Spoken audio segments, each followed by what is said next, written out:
see the color change in the top right, top left, excuse me.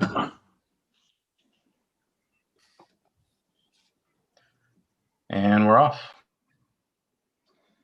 All right, I will be opening the Board of Education meeting for January 14th, 2021. And we'll start off with roll call. Co-President Wong. Present. Clerk Venegas. Present. Trustee Kirby Gonzalez. Present.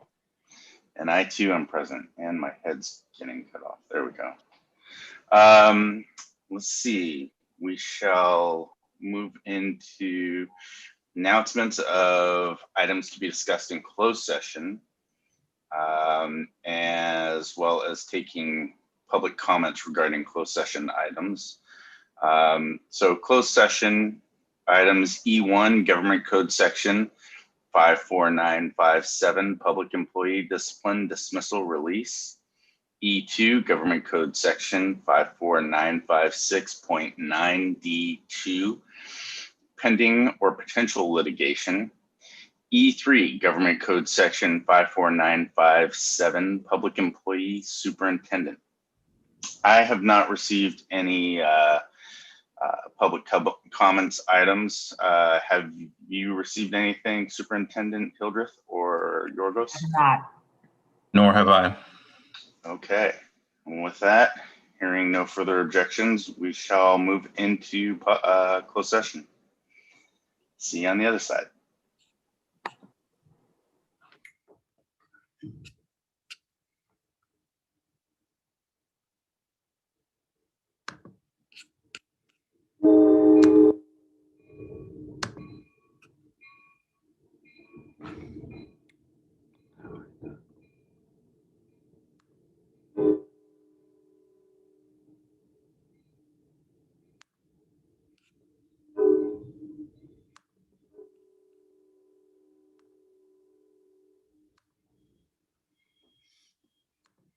Favor. I have the revised background files, but for some reason on the computer I'm on, it won't show me a picture. I have to like download each one. Can you just maybe send me the name of the one that has the generic blue background? Yes. No, you don't have to if you don't have time, but. I'll text it to you. Does that work? Thank you. Okay.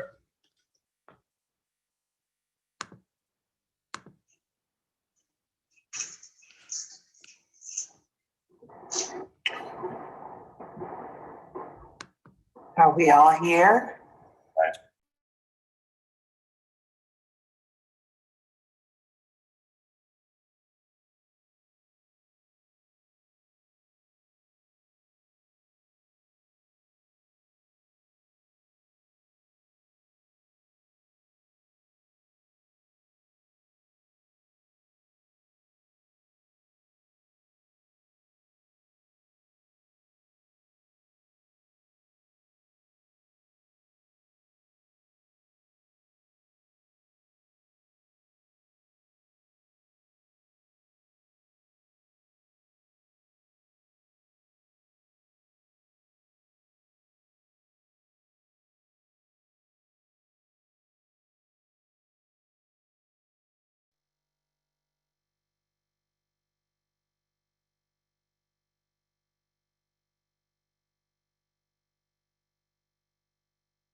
Hi, Doug. Thanks for joining. This is Yorgos. I've turned on your microphone. That way you're ready whenever it's time for you to speak. Thank you, Yorgos. Thanks. You're welcome, Doug.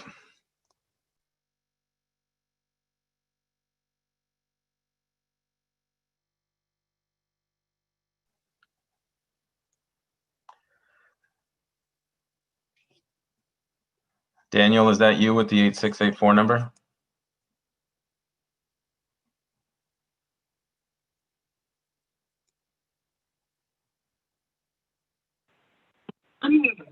Yes, that's me. Awesome. Thanks, Daniel. I'll leave your microphone on. That way you're ready too. Okay, and then just *6 to mute me, right? Correct. Yeah. Okay.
Damian Garcia, I just want to do a quick mic check. Are you available to unmute yourself? Yes. Awesome. Thanks for joining us tonight. I think you've done this once before, so when it's time for the student board member report, Co-President Pizzotti will announce your name, and then you can begin your presentation. Did you want to screen share yourself, or do you want me to share it on my end? Would I be able to send it to you so you can share it on your end? Yeah, absolutely. You can email it to me. Okay, sounds good. Thank you. Okay, thanks.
Good evening, everyone, and welcome to the Washington Unified School District Virtual School Board meeting for January 14th.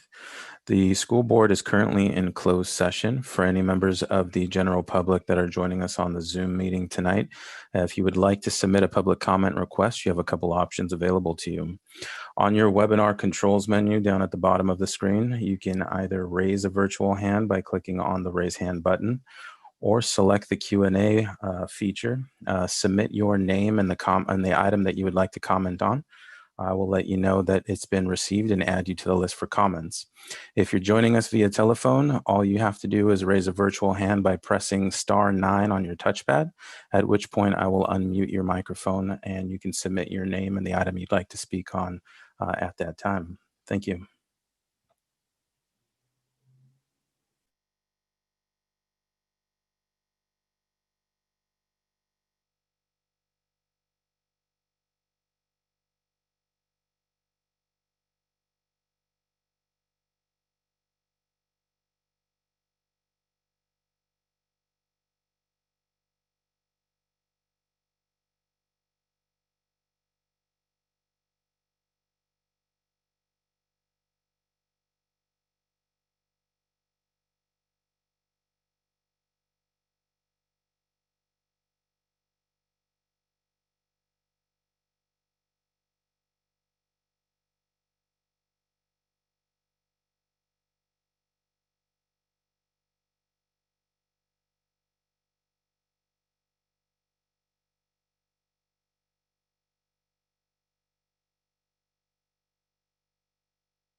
Okay, do we have everyone here? Let's see, do I see Clerk Venegas? Let's give it a few more minutes. There he is. Okay. All right. We are back from closed session and let's take the roll. Let's go Trustee Kirby Gonzalez, Present? Clerk Venegas, Present.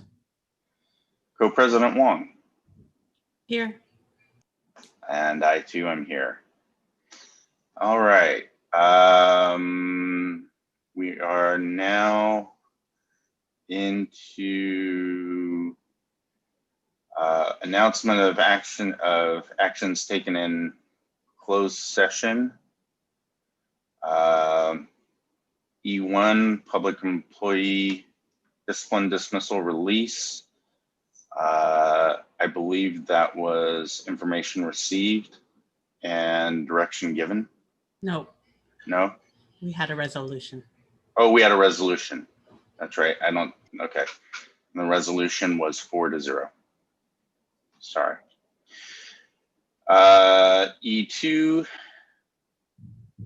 Government Code Section 54956.9D2, pending or potential litigation, information received. E3, Government Code Section 54957, Public Employee Superintendent, information received. So now on to J, communication celebrations. There are none. On to K, student association report. K1, student board member report. Damian Garcia, River City High School. Hello. Hello, Damian.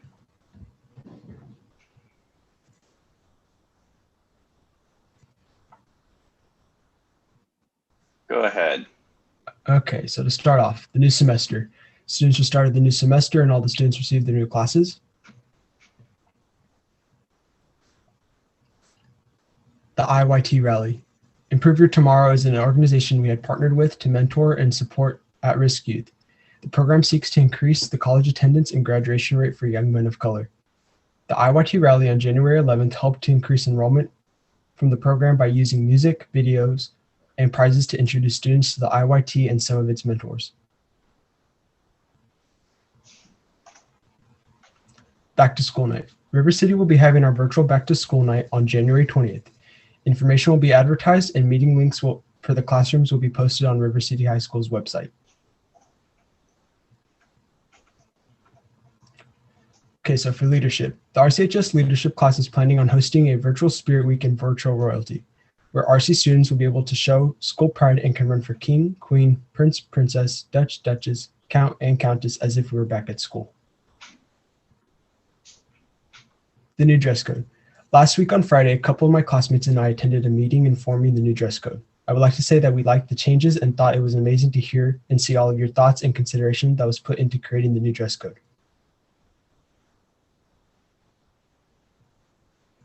Now for the highlights of the WSTA school district. So Yellow High School would like to congratulate the following students for achieving a 4.0 GPA during the second quarter. I'm sorry in advance if I say any of the names incorrectly.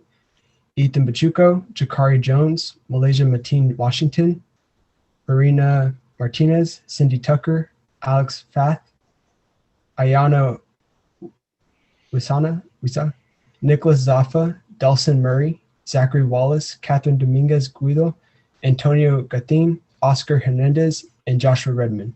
Yolo High School would also like to congratulate the following students for achieving a 3.5 to 3.99 GPA during the second quarter. Amanda Alvarez, Ariana Elliott, Adam Evans, and Rashad Kearney. Yolo High School also like to congratulate the following students for achieving a 3.0 to 3.49 GPA during the second quarter.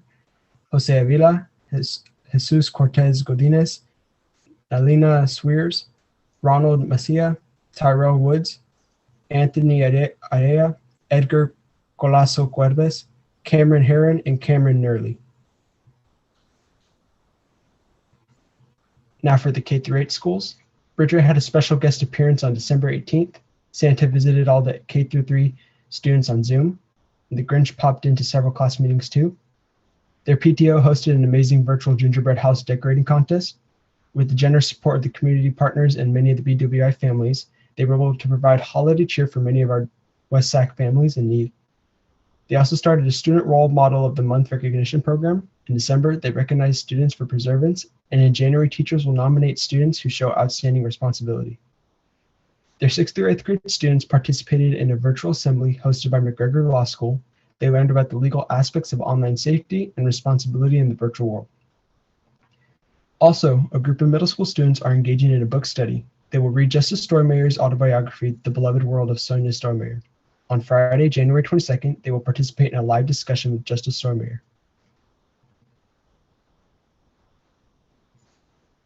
Stonegate. Stonegate looks forward to inviting students and their family members and friends for a virtual family night, dinner and dessert, Tuesday, January 26th from 5 to 6. Families will receive the ingredients list ahead of time and can log in to prepare dinner and dessert virtually as a Stonegate family. After they prepare their dinner and dessert virtually, families will log off and can enjoy their dinner they created together. Elkhorn. Elkhorn Village staff has distributed new Chromebooks to their students. They had an all-day distribution on Saturday, January 9th from 9 to 3. Many of Elkhorn's dual immersion teachers have completed the Teaching Academic Spanish in grades pre-K through 12 certificate program at LMU. This work will translate to success for their D1 students, and they are extremely proud of their efforts. And for Riverbank.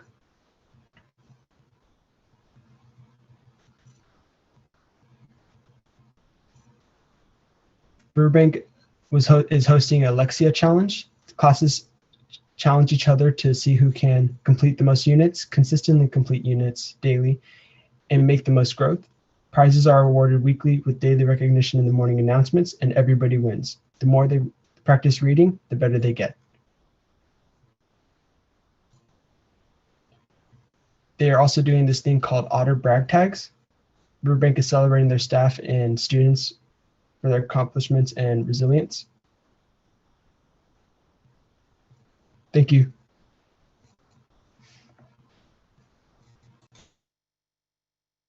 Thank you, Damien. I appreciate that.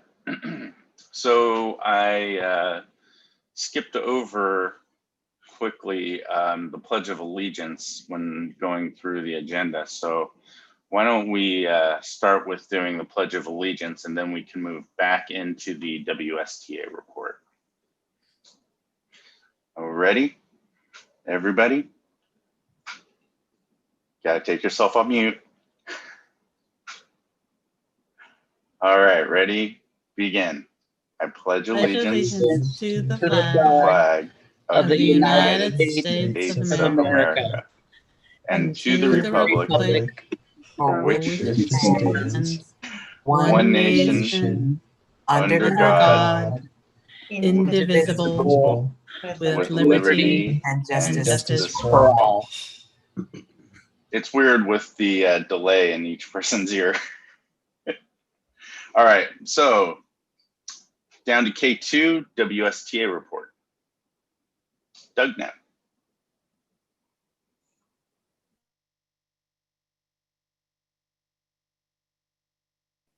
Doug Knapp here. Yeah, can you hear me?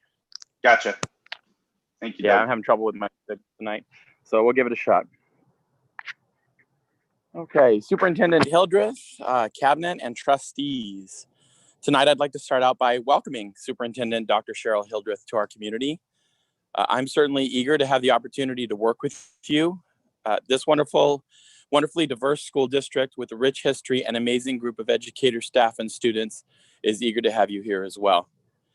In WSTA, we hold fast to the principle that serving the children of West Sacramento is the central focus in any action that we take and the measuring stick by which we determine such endeavors. I recently had the pleasure of meeting with Erica Jones, who I understand is a former associate of yours. She had terrific things to say about your work and dedication and indicated that you like to meet regularly with labor representatives in an effort to be proactive and resolve potential issues before they become larger problems.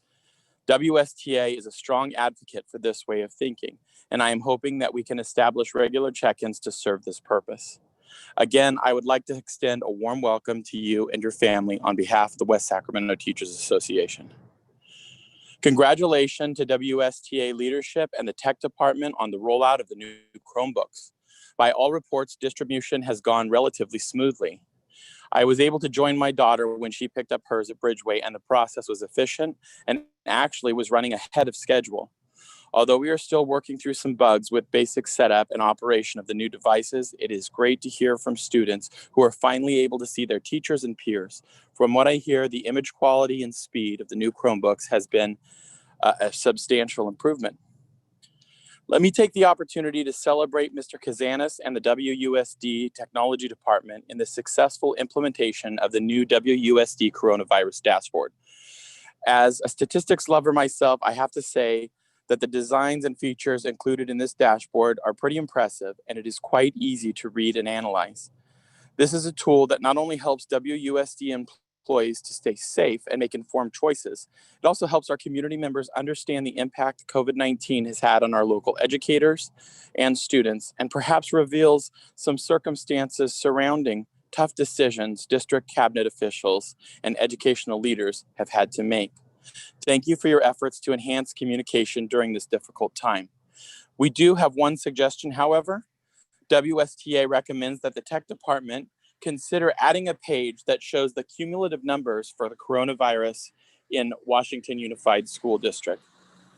Currently, each week is shown independently. This is helpful in that it effectively reflects current conditions within the district. However, it seems that the cumulative page could show how the district has been affected on a grander scale, and perhaps help to build WSD internal and broader community understanding about decision making by district officials. As you are aware, in late December, the governor established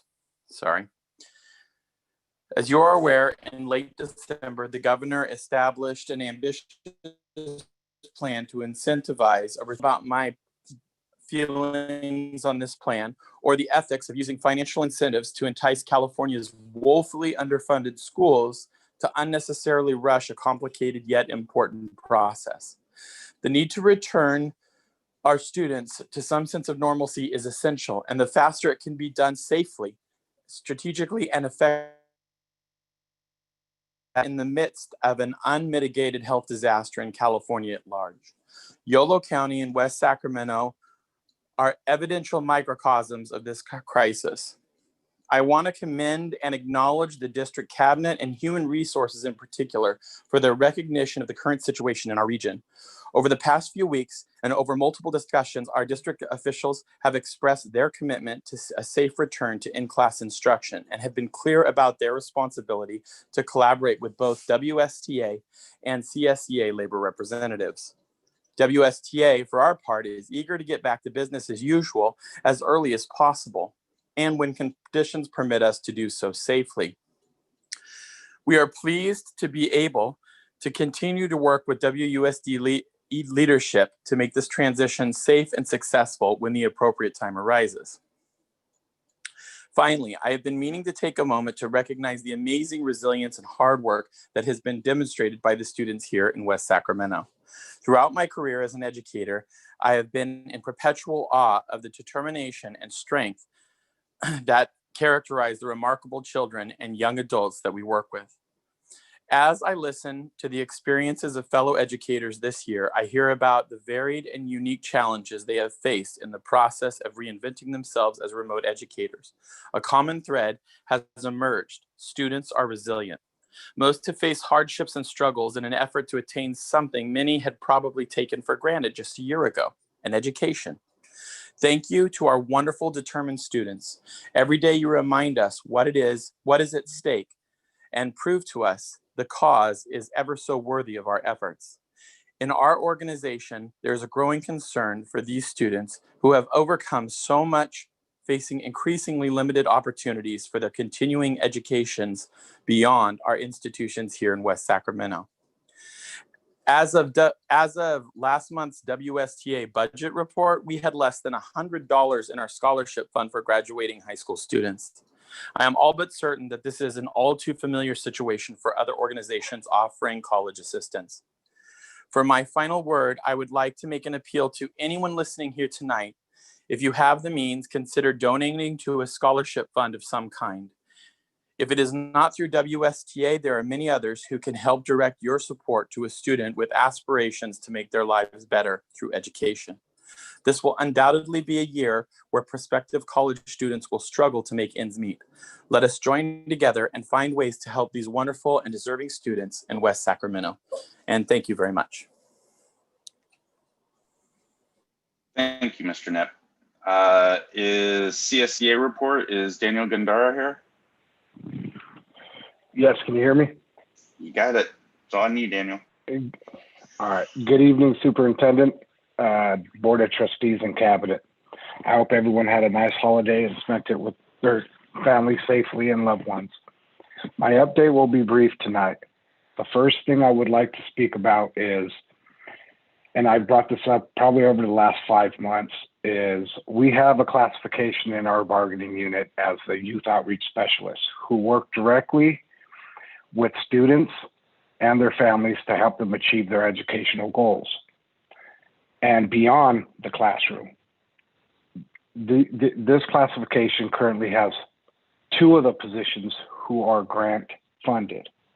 I would again like to see the district, in conversation with CSCA, work to try to bring those 2 positions to the general fund, as the value of their job, which was presented by Mr. Phillips November 12th board meeting, shows in his presentation, shows the value in the work they do for the students.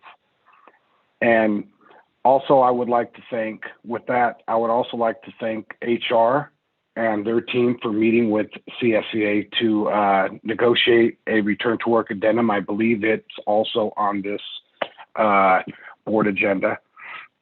And the last thing is just, we'll begin negotiations Tuesday the 19th with WSD, and we have 17 articles open, so it will be a lengthy one.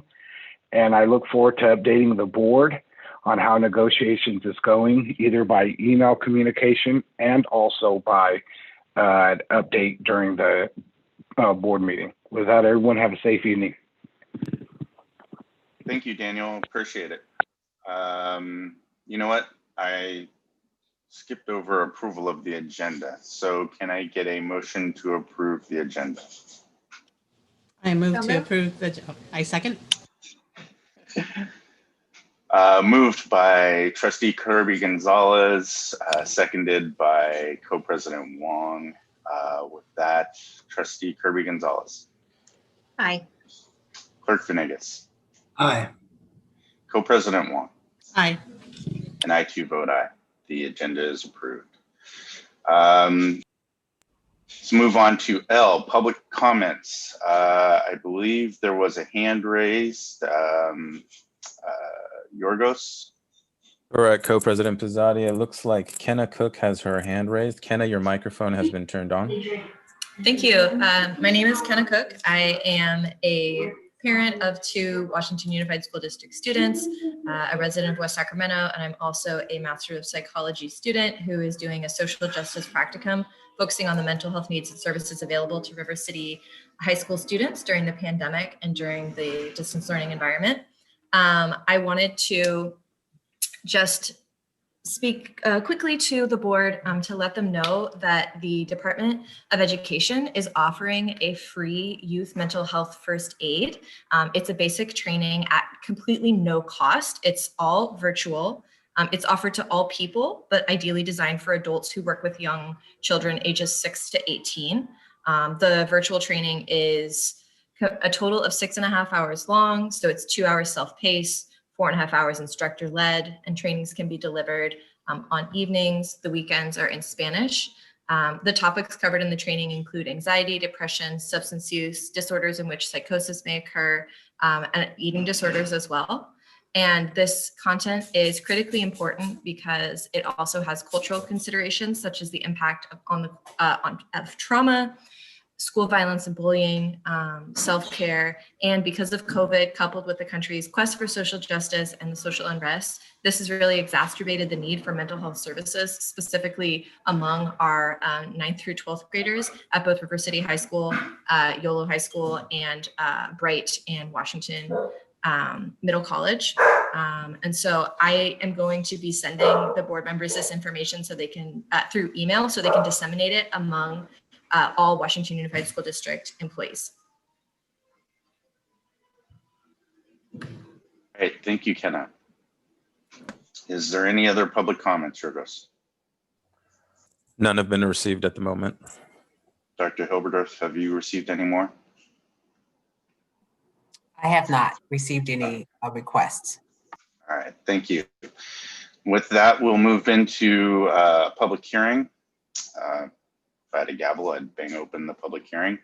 M1, public hearing regarding the sunshining of California School Employees Association and its Riverview chapter number 186 CSCA to Washington Unified School District's bargaining proposal for successor contract negotiations for the 2021 through 2024 school years. Assistant Superintendent Norma Gonzalez.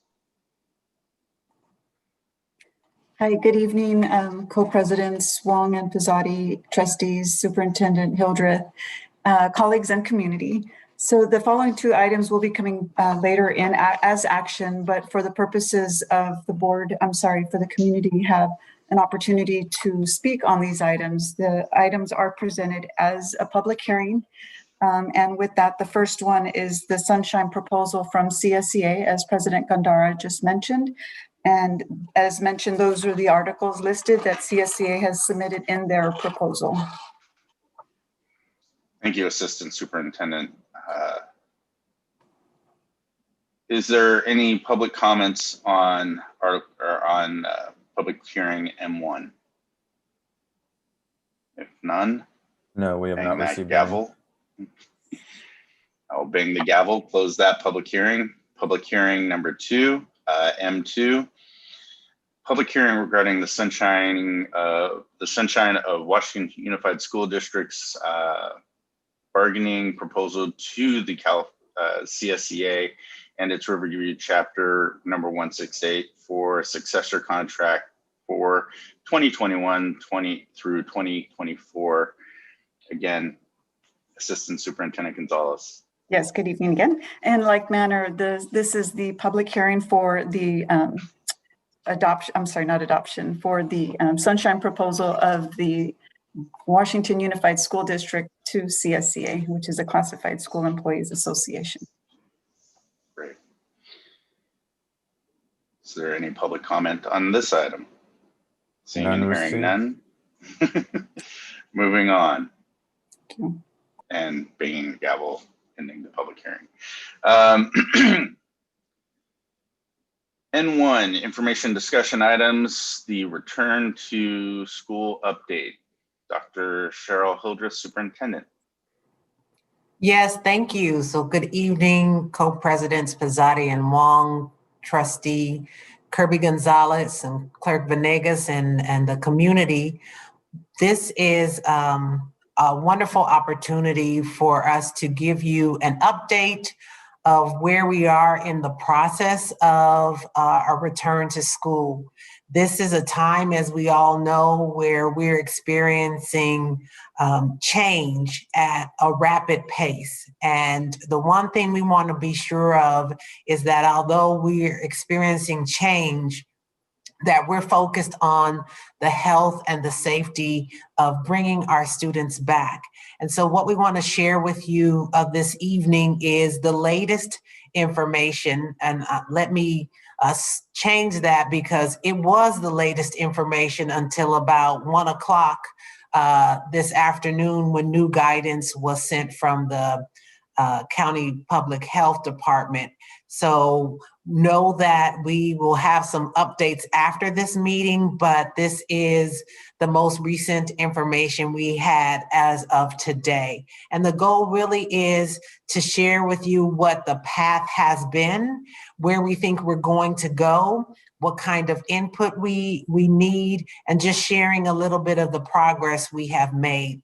So we want to start this evening with Yorgos giving us an overview of the most current data that has been shared with us. So Yorgos, please continue.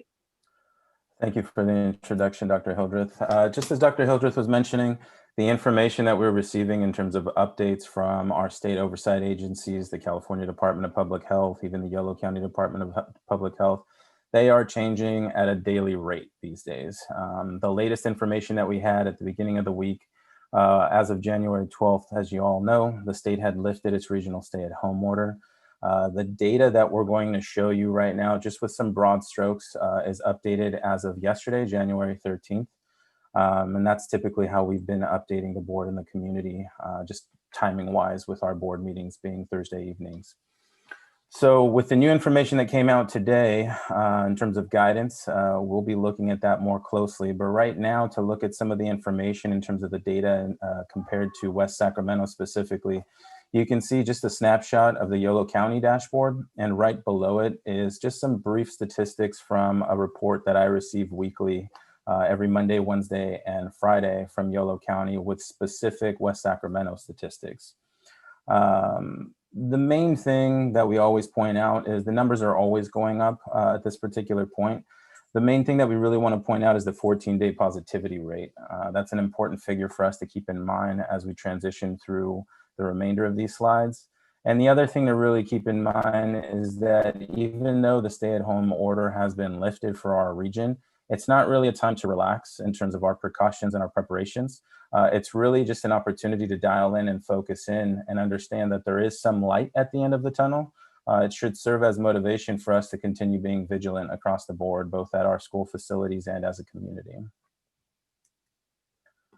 Again, the visual here is just to show the rapid swings in terms of the daily testing positivity rate and the cases by episode date. These snapshots are directly from the Yolo County COVID-19 dashboard.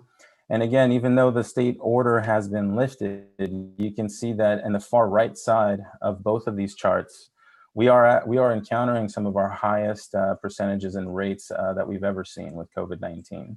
So again, it's not a time to think that we can relax in terms of our preparations and our precautions, but again, remain vigilant. And then we also wanted to show these statistics in the middle here that the ICU capacity in Yolo County specifically is still 0, even though our region as a whole, as a collective, is okay and the order has been lifted. Yolo County is still at 0 in terms of ICU capacity.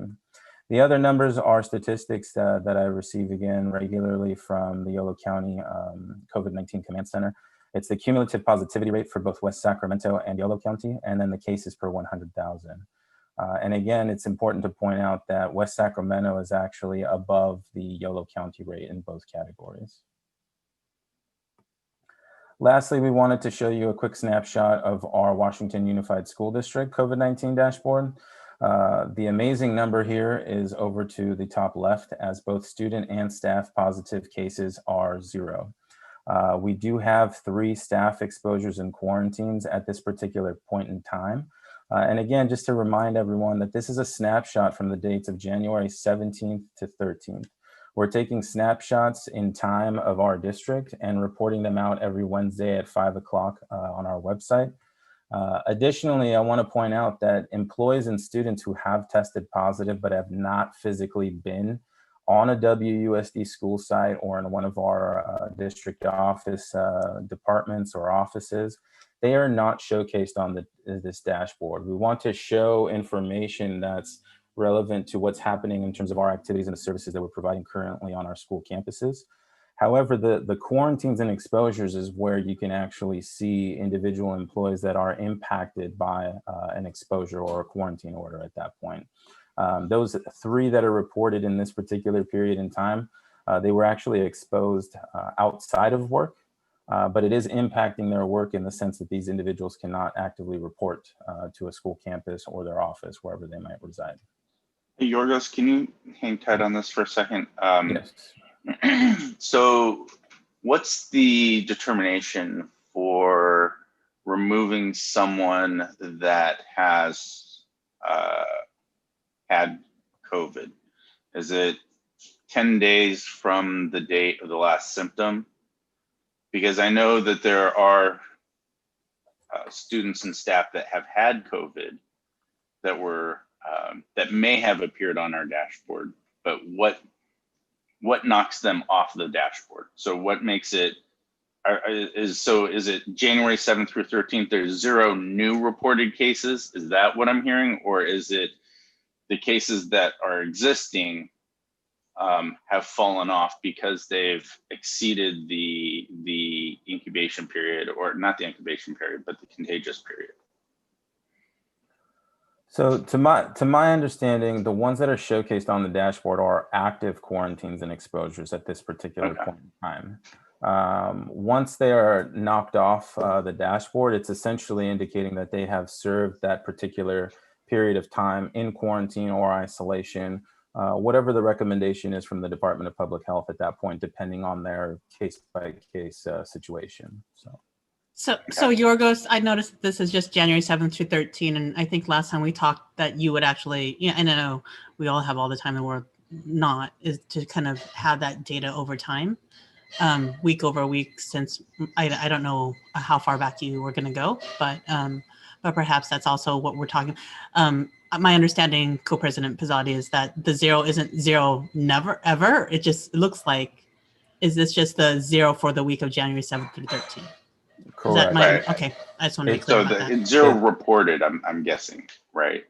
It's 0 for the period of January 7th through the 13th. Now, in terms of archival data that we're keeping right now, each 1 week period, we are essentially downloading that snapshot in time as a PDF report, and it's uploaded to our website where the COVID-19 dashboard lives. So individuals who want to go back and see the archival data from week to week or period to period have access to that. What we're working on behind the scenes now is exactly what we heard our colleagues from WSTA mention, is to build a widget on this dashboard that will show all-time cumulative data in real time. So it's basically going to be a running head count at that point, just like you see on the Yolo County dashboard. All right, thank you, Yorgos. You're welcome. So with that, I'm going to turn it back over to Dr. Hildreth. Thank you, Yorgos. What we want to start with is looking at what are our phases for return to school, knowing that we've had families who have been on a break and we have new families who might just be tuning in. We want to make sure everyone understands what is the process, what's the road we have taken to get to this point. So in our journey to reopening, we know when the pandemic hit, we focused on 100% virtual learning model. We have learning centers and our child care or daycare centers that are open to support our neediest students. We focus on our in-person assessments, and that is really a lot of the support for our students with disabilities in terms of the assessments that they need, either an initial assessment or an assessment for their ongoing services. We have really been working to provide that level of support to families, and staff has been working. There was a pause in November, December, right when the surge began, that we had to stop those in-person assessments that have been taking place. Our Dr. next Hildreth, phase, yes. Dr. Hildreth, quickly on that point, when we hit pause back in November, has that kind of created a backlog now of assessments that need to be addressed? Because I, from personal experience, our assessment was going to be the day after the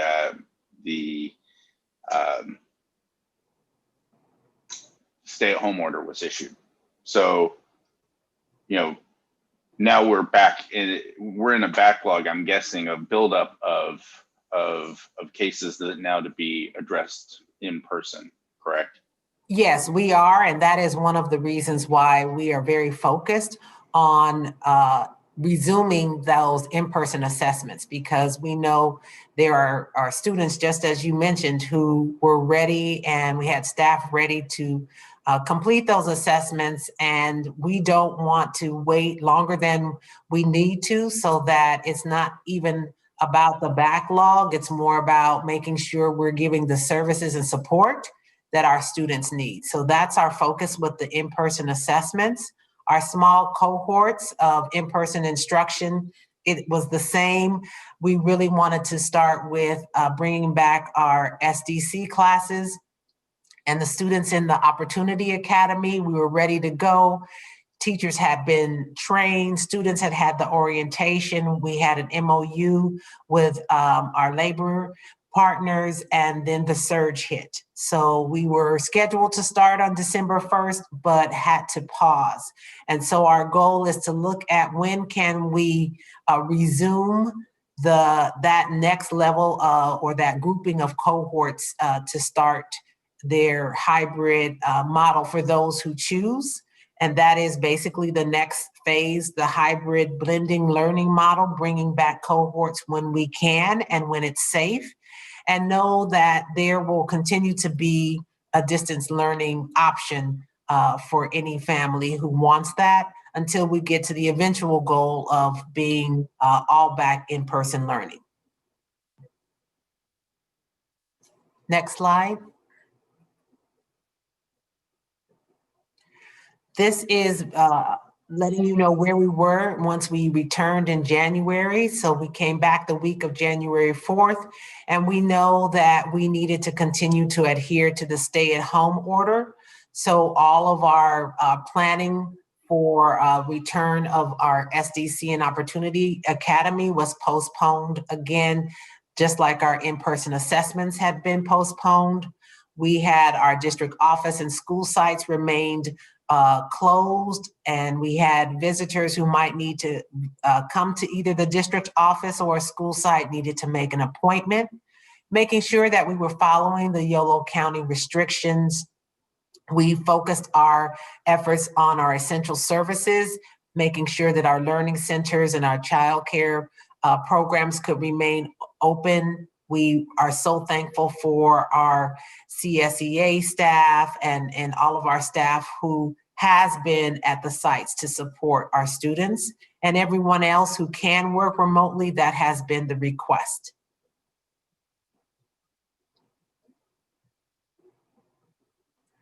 So let's take a look at where we were. What is the state guidelines for reopening schools that we were functioning under once the pandemic hit? And so the guidelines came out in May, and these were the guidelines that we were following until December, when the governor released new guidance. And so when the state guidance was first issued, and what we focused on in the fall semester, is that we were required to have plans. We wanted to make sure that we had key safety precautions in place.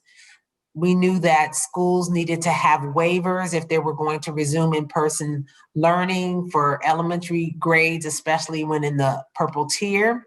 And we know that schools had to create a safety plan. It needed to be posted. We wanted to work with parent and labor groups, and that plan needed to be submitted to the health department for approval.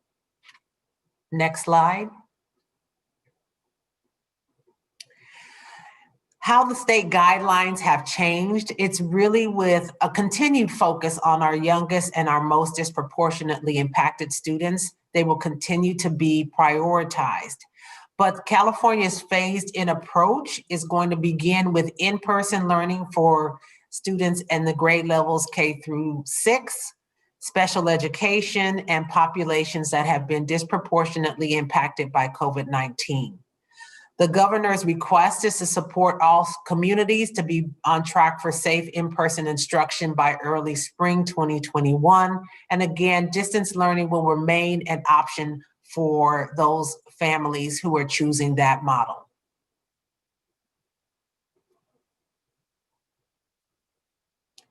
The new state measures that are in place state that schools may reopen if the district submits a COVID-19 safety plan for a phased-in approach that starts with elementary levels, and that plan is submitted to both local and state officials.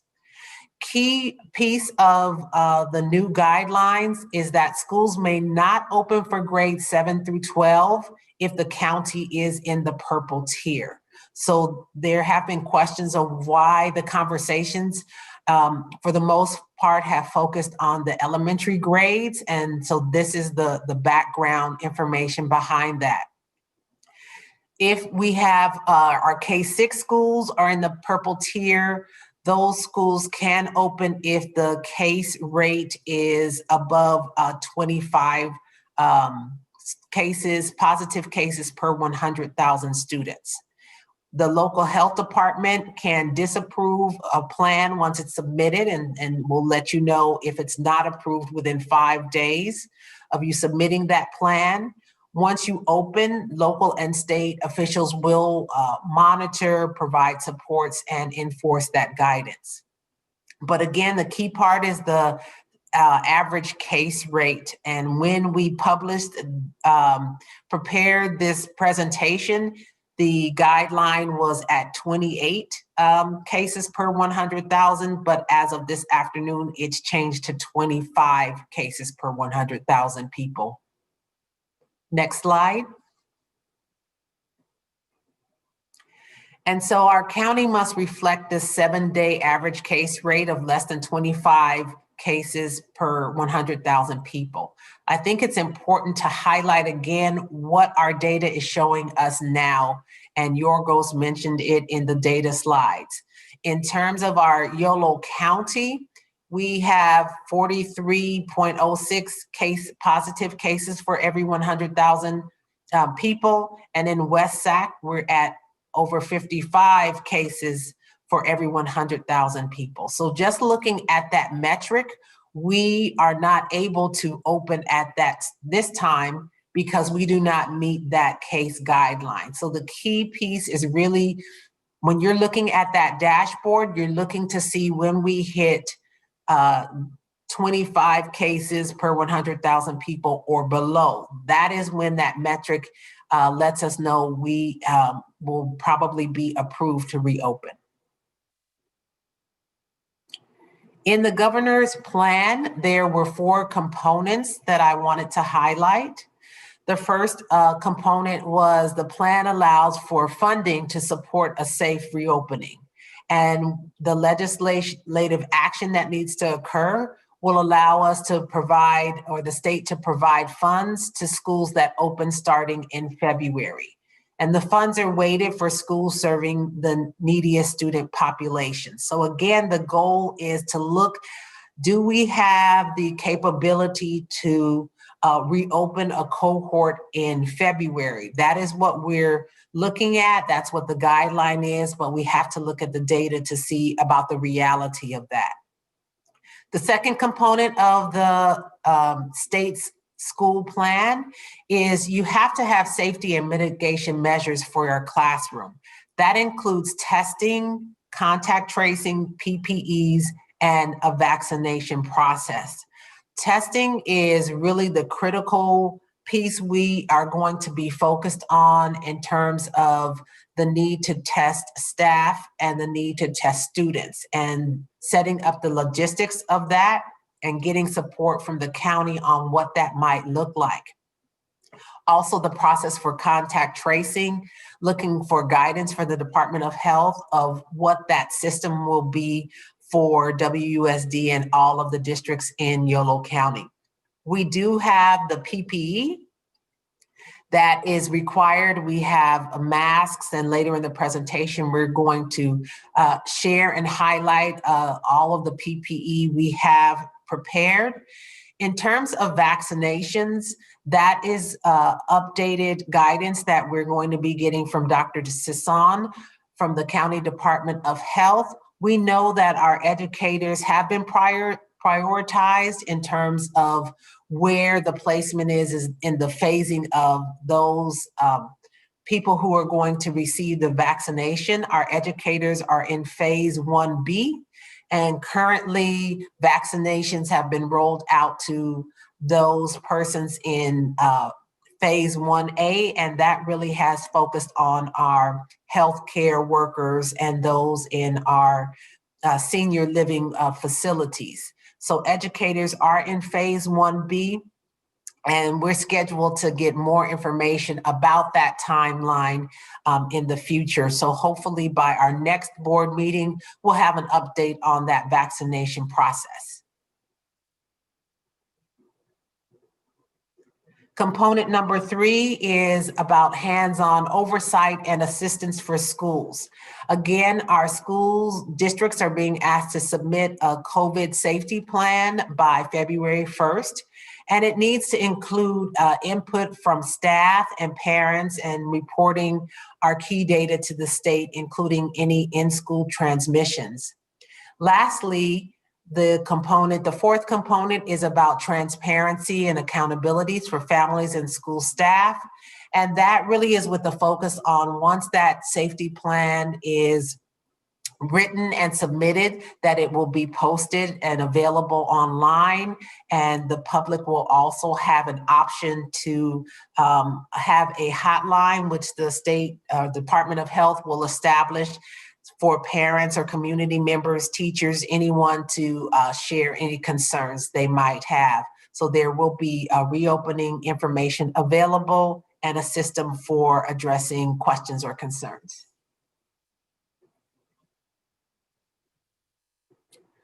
Our goals and our next steps, again, we want our students back in our schools. We know, as Doug mentioned, our teachers want to be with those students, but we have to think about it in a timeline, number one, that is realistic, and we have to think about it in how can we bring people back in the safest way possible. Our goal is if we could resume in-person assessments starting next week. That's really, we think, critical for the services that our students need and require to get that back in being in our schools as an option as soon as possible. So that is our goal. However, as I mentioned earlier, new guidelines from the state were released this afternoon. So we, myself, our staff, we're going to need to review those guidelines to make sure that any in-person activities, whether it's the in-person assessments or any type of small cohort, that it is following and meeting the guidelines that have been updated as of this afternoon. We know that our WSTA staff will have the option to teach on location once we get the clearance to have people back on school campuses. We're going to see if that's an option, and CSCA staff will be asked to report back to on-site duty. And that goal for bringing the SDC cohort back and the Opportunity Academy, or rather it's not even bringing them back, it's to start that group that had been paused as of December 1st. We're looking to bring them back in February if our data shows that we're able to do so.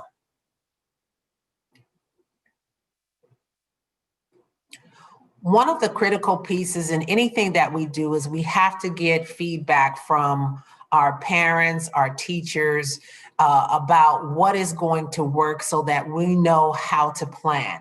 And that process started in November, where a survey was sent to our staff, asking them or getting their input about what their preference is in terms of preferring to teach completely virtual, hybrid model. We have captured that data and we'll be looking to update it. We also had a parent survey that was submitted in November, and we're looking to send a follow-up survey next week. We have a cohort task force who is giving us guidance. where it is representation from staff and parents at all of our schools, giving us an overview. You know, you always need a brainstorm partner who's going to give us input if the things that we're planning will work for our entire school community. We're also looking not only to have a task force that is representative of all of our schools. We want to get a little bit more personalized. And for example, when we were thinking about having the SDC and the Opportunity Academy cohort return, we had a group of parent representatives, staff representatives who work with our students in our SDC program.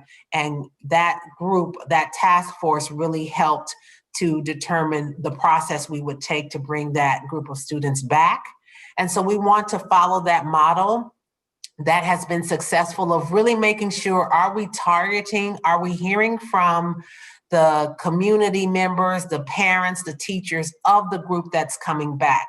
So our goal after the SDC cohort is to bring back our TK through second grade students. And so we would also then gather a group of parents and teachers to give us some feedback who have children either in grades TK through second, and those teachers who work specifically in those grade levels. And as we add a cohort, again, we will have a specific task force for that particular cohort. Dr. Hildreth, can I add and make a suggestion? And I'm wondering whether or not you would just also would be open to considering adding a cohort, just special education parents. So just across the board, not necessarily grade level per se, but that's also, I think, a cohort that has unique, as well as English language learners. Yeah. So I think that there's the perspectives are maybe slightly different. So. Yes, thank you for that, because that really is the goal, to connect with the families and teachers who we're targeting to provide that level of support. So those suggestions are helpful. Next slide. I'm going to ask Stan, our Assistant Superintendent of Educational Services, if you would share some information about the survey that we sent out back in November, and to give us an idea of what people were thinking back in November as we get updated information for the current period. So Stan, share with us what we have on the screen. Thank you. So at that point in early November, we were anticipating an earlier reopening of schools. And so public attitudes were a little bit different at that time. And of course, the why of the survey was to help us as a district with planning and setting up an instructional model. That data, of course, has a very serious impact on the staffing, the scheduling, and the facility use, especially given that social distancing restrictions are in place. So all that has an impact on that. As you look at this data, it's broken up into two categories. Folks that wanted to have the in-person model of instruction, and our families that wanted to stay strictly virtual with the instruction. So as you look at it, it's pretty even across all the grade levels across the district. There are some slides later in this presentation that we're not going to cover tonight, but they're in this slide deck so that you can review them. That is actually broken down by each school site. But as you see, this is just the district. And we had, if you break it down, it's almost 60%, 40. I think the final total for the district is actually 59% were in favor of in-person hybrid model, and 41% were in favor of a strictly virtual model for their students. At that survey time, we had about a bit over 50% of our families responded. 50% is actually a pretty good number, but of course, we would like, for better planning, we are seeking more input, especially targeting those folks that we have not heard from yet. Stan, can I ask you a question? Are these duplicative, so could a family choose both? Because I'm totaling the numbers and we have that's 6,270, right? And we have Okay, about that's 700. So can you clarify that? Because you're yes. saying, So yeah. yes. So what you're looking on this slide, that was after removing the duplicates. So we did have duplicates. So as we send out our new survey, that's something we'll have to kind of clarify. But we had a high number of duplicates previously, but it actually was a higher number of total turn-ins. But when you boil it down to how many families related to students we heard from, it was a smaller number.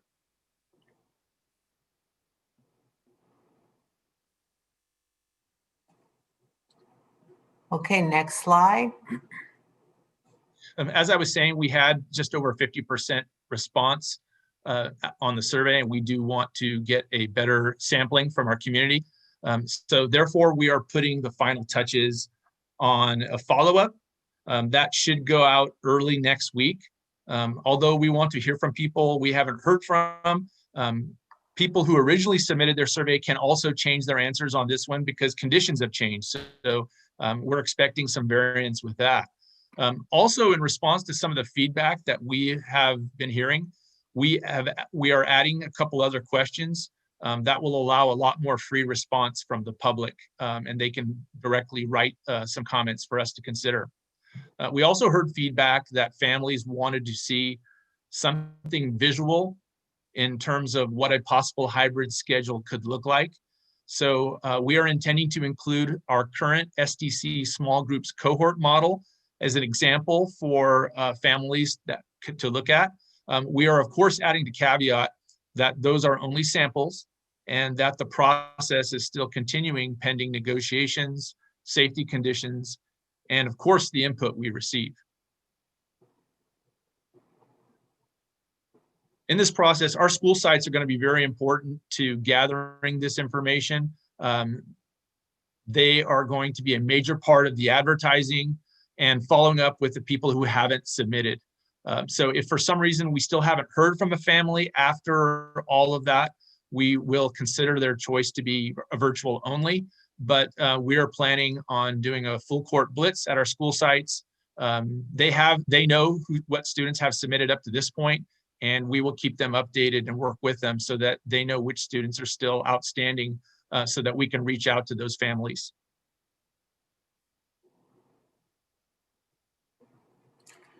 So when we look at our phases in our return to school and what is it going to take for us to move forward, we're going to begin with letting everyone know right now we're going to be continuing with the virtual learning model that we have currently in place until there's a decrease of positive cases and exposures in West Sacramento. So that is the goal in terms of, or rather the plan of staying where we are until it is safe to bring students back.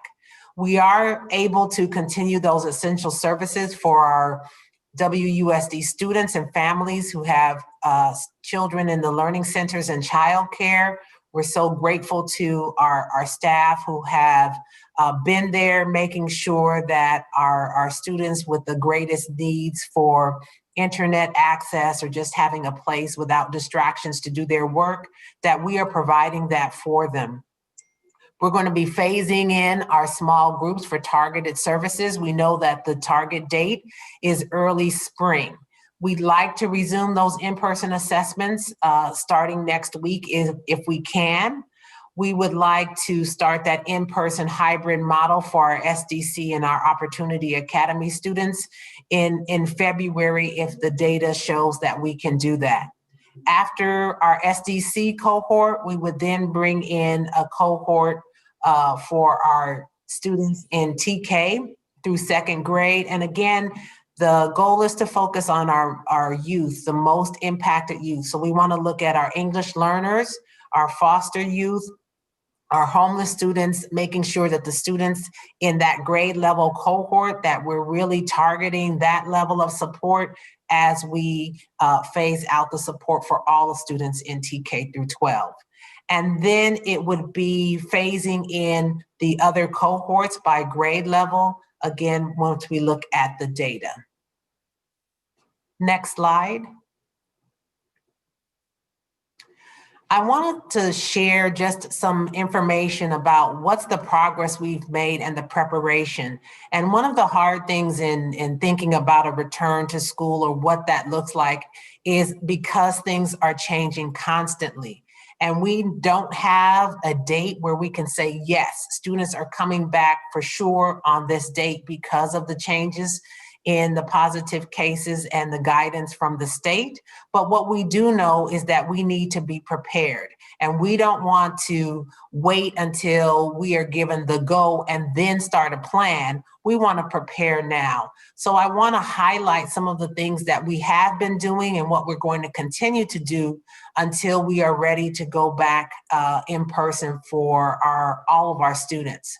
We're feeding our community. We're addressing technology needs, and we're creating safe environments.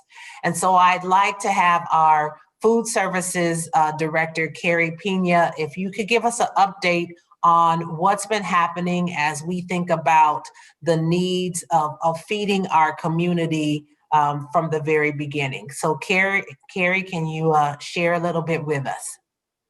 Thank you so much for the introduction, Dr. Hildreth. Good evening, board presidents, trustees, colleagues, and community. Yes, we previously reported August 27th that through March through the end of the school year, we had served 152,400 meals. Through the summer months, we had a slight dip. We served from June 8th through August 7th. We had served about 20,000 meals, excuse me. And then when we started the school year, we changed our system up. Just when we initially started in the pandemic, we had one bus stop, which serviced or primarily bused from that area. When we started the school year, we introduced 3 additional bus stops. We also introduced home school deliveries. So I'm pleased to report that from August of 2020 through December 2020, we have served 351,062 meals. So that gives us a total from the beginning of the pandemic to now, just a little over 500,000 meals, 523,462. That's huge. Can I have the next slide, please?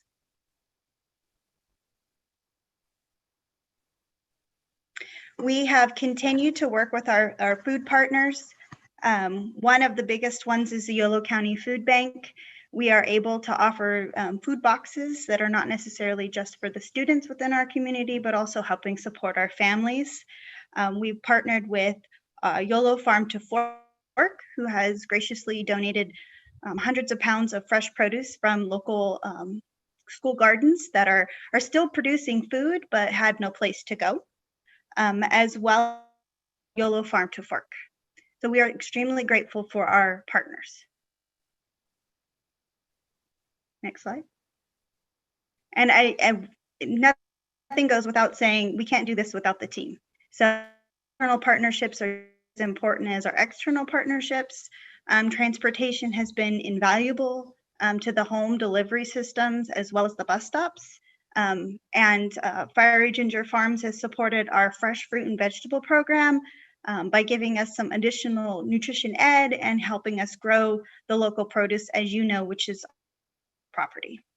Next slide. And again, just thank you. Our team is always there to help support and serve our students. We are excited to see our students again. And our program is very fluid and very flexible. So as soon as our students are able to come back, we will be welcoming them with open arms. Thank you so much. Any questions? Thank you, Carrie. I think it's important to highlight over 500,000 meals. And this is what we do. This is how we serve our community. Even when times are tough, we're thinking about what are the ways that we can still provide that support, because we know when we have students who are hungry, they're not going to be able to focus on their learning. So it all goes hand in hand.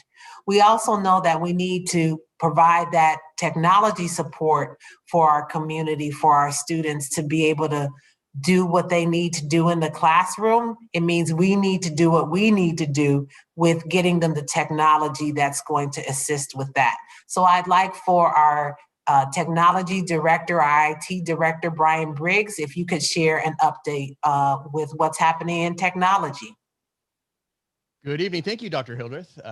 Good evening, board presidents and board of trustees and our education. Brian, community. I'm still jealous of your mic. I'm sorry. I'll get you one. No. What we've been doing is since last month, we received our Chromebooks in, and as you heard earlier in the meeting, the board meeting, that we started distribute them through the school sites. So there's 4,600 Chromebooks going out, brand new Chromebooks.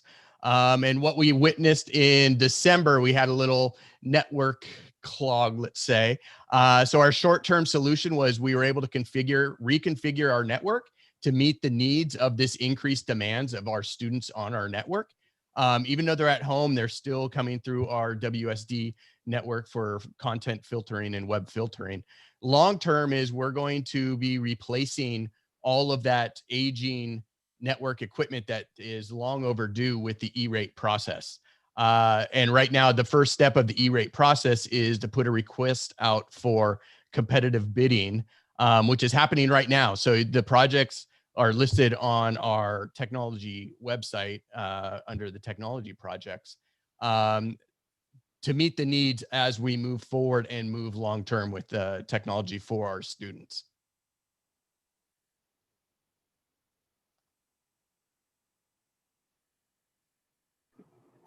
Thank you, Brian, and thank you to your team and our school sites who have been focused on distributing those Chromebooks. We know how it's important it is, and our staff has been really dedicated to getting that into the hands of our students.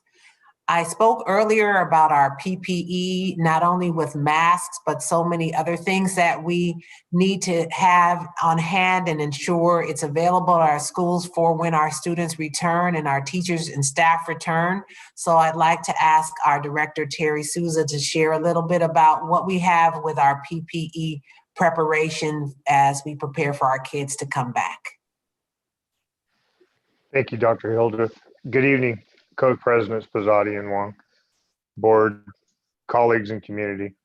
Our PPE preparations, as you can see in the first three bullets, we have many types of masks, but they add up to approximately 250,000 masks. Some of them are reusable, so we've taken a deep dive in making sure we're ready for the students to return. We've already deployed a lot of product to sites. Couple of examples are the sneeze guards. Some of those are used in the one-on-one scenarios and office spaces. We've already deployed about 120 of them throughout the district. And then student partitions. That's the three-sided partitions that go on the student desks. They're also deployed in our learning centers. We've already put out about 8,700. We have a couple hundred left in stock for areas we may have missed. So we try to retain a little stock on everything, just in case there's something that squeaked by us. So we've recently kind of got out of the warehousing business with drop shipping. So we've really been working on streamlining our logistics so that we can deliver this to the sites rapidly and as needed. So we've worked on some delivery systems, which include some digital forms, so the site can fill it out and get a quick response. There is an ebb and flow in the product that you see currently housed in the warehouse, and again, there's quite a bit already deployed. So I think we're monitoring and adjusting our numbers, keeping up with the current data and conditions with the pandemic. With that, thank you, Dr. Hildreth.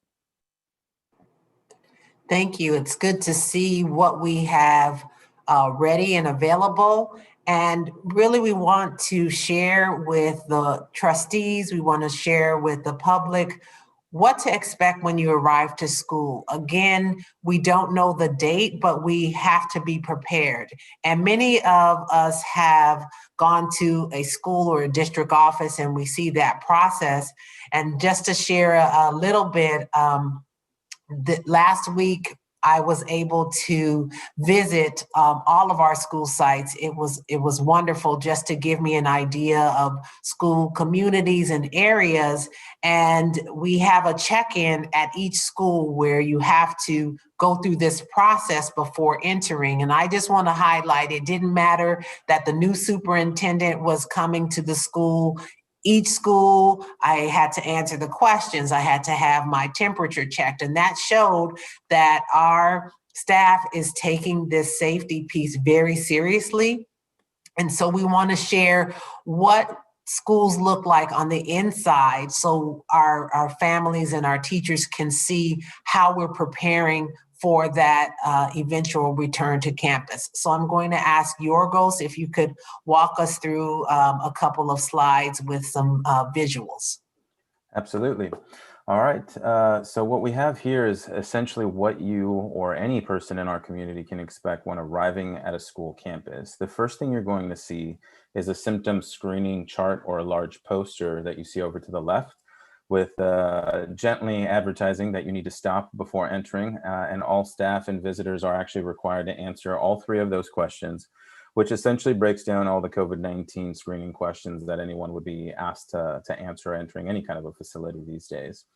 The really unique thing about these posters at our facilities and at the district office and school sites is that they have a QR code in the bottom right. So what our employees can do is actually pull out their mobile device, their smart device, scan or turn on their camera and actually scan that QR code, and it'll actually take you directly to our Facilitron, our WUSD Facilitron page. Now, if you're not already familiar, Facilitron is our facilities management software that actually manages our facilities usage requests during non-COVID times. But we've been able to leverage the power of that technology to actually create a scan-in tool for people to use on their actual mobile devices. So the nice thing about this is you can actually test it yourself by scanning that QR code on the screen or on this presentation. And it actually works. It'll prompt you to enter your email address. And the next screen is just to offer some basic information in terms of your first and last name and verifying contact information and that you are officially logged in. The next step when entering into a Washington Unified School District facility is an actual temperature check. As you can see here, the folks at Westmore Oaks are practicing that temperature check for us. And those are two things that you cannot avoid when you enter a school site. And no one's exempt from it. Even Dr. Hildreth and the rest of the executive cabinet team that toured all the facilities last week, we all followed these procedures, and it was great to see that all of our employees are following all those steps. The next thing that we want to showcase to you is exactly what you would notice as soon as you get past that phase or that first tier of screening and checks. So around a campus, you're going to notice a variety of different signages. The first over to the left would be essentially saying that you can't enter a facility without a mask. It's a pretty standard precaution these days. We've gotten very accustomed to it, and there's a contact information if you need additional assistance. Now, when you actually enter a facility, you'll see a variety of large colored stickers on the floor or on walkways or corridors. They're all over the place, and it's really to direct traffic and to remind individuals that we need to remain 6 feet apart and where you need to wait if there is a line accruing for a particular service or an office to enter. Additionally, the other signs to the right indicate some of our safety precautions and healthy habits. They even indicate if a particular room is a limited occupancy. There's even other signs that might be labeled as isolation rooms, and those are no entry for anyone at any particular time. Those are strictly held as isolation rooms in case we do have an incident on campus. So the big question is, what is all that PPE doing? Where is it going? What do all these things actually mean for our students and our teachers that are going to be in the classrooms eventually down the line? So on the left, we wanted to showcase exactly what our classrooms used to look like before COVID-19. It's a lot of happy faces, smiling, everyone interacting at a big, large table where all their desks are merged together, and students are enjoying that type of an environment. But things are drastically different these days, and as you can see over to the right, there was an assessment taking place at River City High School, and you can see all the desks with the individual students spaced adequately apart, and they all had those desktop partitions on top of the desks. The other picture actually shows you an empty classroom. And it's again indicating that all these particular partitions and other PPE equipment, they have been shipped out to our school sites. They're not just sitting on a shelf in storage somewhere. Our teams have been working very hard to get them out to our school sites, making sure that we are ready when the time comes. Lastly, we wanted to showcase what an assessment room might look like.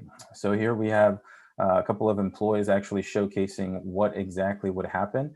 You can see one of them is politely wearing a backpack for us, mimicking the role of a student. It's hard to see, but there's actually a clear a hard plastic partition here between the two individuals. Both are wearing masks, and the one acting as a teacher or staff member is actually wearing the face shield as well. There's a number of other PPE on the table and in the rooms in terms of pump sanitation or pump sanitizer stations and other devices on there to indicate pens or other communal equipment is being used, whether it's dirty or clean, as well as gloves and other type of equipment in those particular areas. I'll turn it back over to Dr. Hildreth. Thank you, Yorgos, giving us a view of what a classroom, school setting looks like, so we can prepare people and know that if anyone has questions, we're starting to share what things will look like. As we talk about getting prepared for students and staff coming back to class, we're excited to kick off enrollment because we have great things happening in our district and we are ready to welcome new families. So there's a new enrollment process that we're really excited about. And Stan, why don't you share a little bit more about the new student enrollment online process for everyone? Thank you, everyone. We're really excited about this. This is a brand new tool for our district. We definitely have to thank our 4 departments that kind of co-worked on this, our IT department, our communications department, and student and ed services. I especially want to do a shout out for a few people who are working diligently to make this happen. This is the first time this has happened in WSD. So we do definitely have to shout out the people who made this work. So I'd like to thank Isabel Mejia, Christy Jordan, and Elizabeth Cypress, who were the frontline technicians that made this happen. And of course, directors Brian Briggs, Andre Phillips, and communications director Yorgos Kazanes for following up on so many ways. So it was definitely a joint process to make this happen. And this is up and ready to go for people. Now, even though this is an online tool and it gives us that 24/7 presence, we also want to highlight that there will be an in-person registration on January 30th. This is something that has traditionally happened in our district, and it will also serve to help certain families that might need assistance other than a digital format. And of course, during this whole time leading up to that and beyond, we will be helping families for whatever their needs are. We're not turning anyone away. We're going to find out their options and we're going to work with them to make it happen so they can enroll in WSD. In addition to that, to help families learn more about our schools, our principals at the K-8s, they will be hosting virtual parent nights starting on January 21st, going to the 28th. I have the dates here on this slide. So you can see Bridgeway Island is January 21, 4 to 5, as well as Stonegate, 4 to 5 on January 21. On January 27, we have Westville Village from 3 to 4. We have Southport from 4 to 5. Elkhorn's on January 27th, also from 4:30 to 5:30. On January 28th, you'll have Riverbank from 4:30 to 5:30, and Westmore Oaks on 28th as well from 6 to 7. And of course, you can contact our student services, student and family support services, if you have any need of any information in this process. I want to tell you that up to this point, we have had, just in one day, so just about 24 hours, we've had 74 families already enroll through this, and we have 46 other families that have started the process. They just haven't finished it yet, so they're in the queue. So people are using this, questions are coming in, things are happening. For the class of 2034, we have our first applicant from Westfield. And again, yes, I said class of 2034. So I hope we're around to see that young lady graduate. So thanks for that.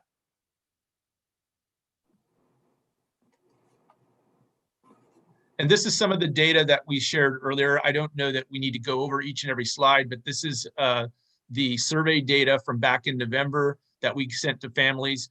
This is organized by school so that you can look at that.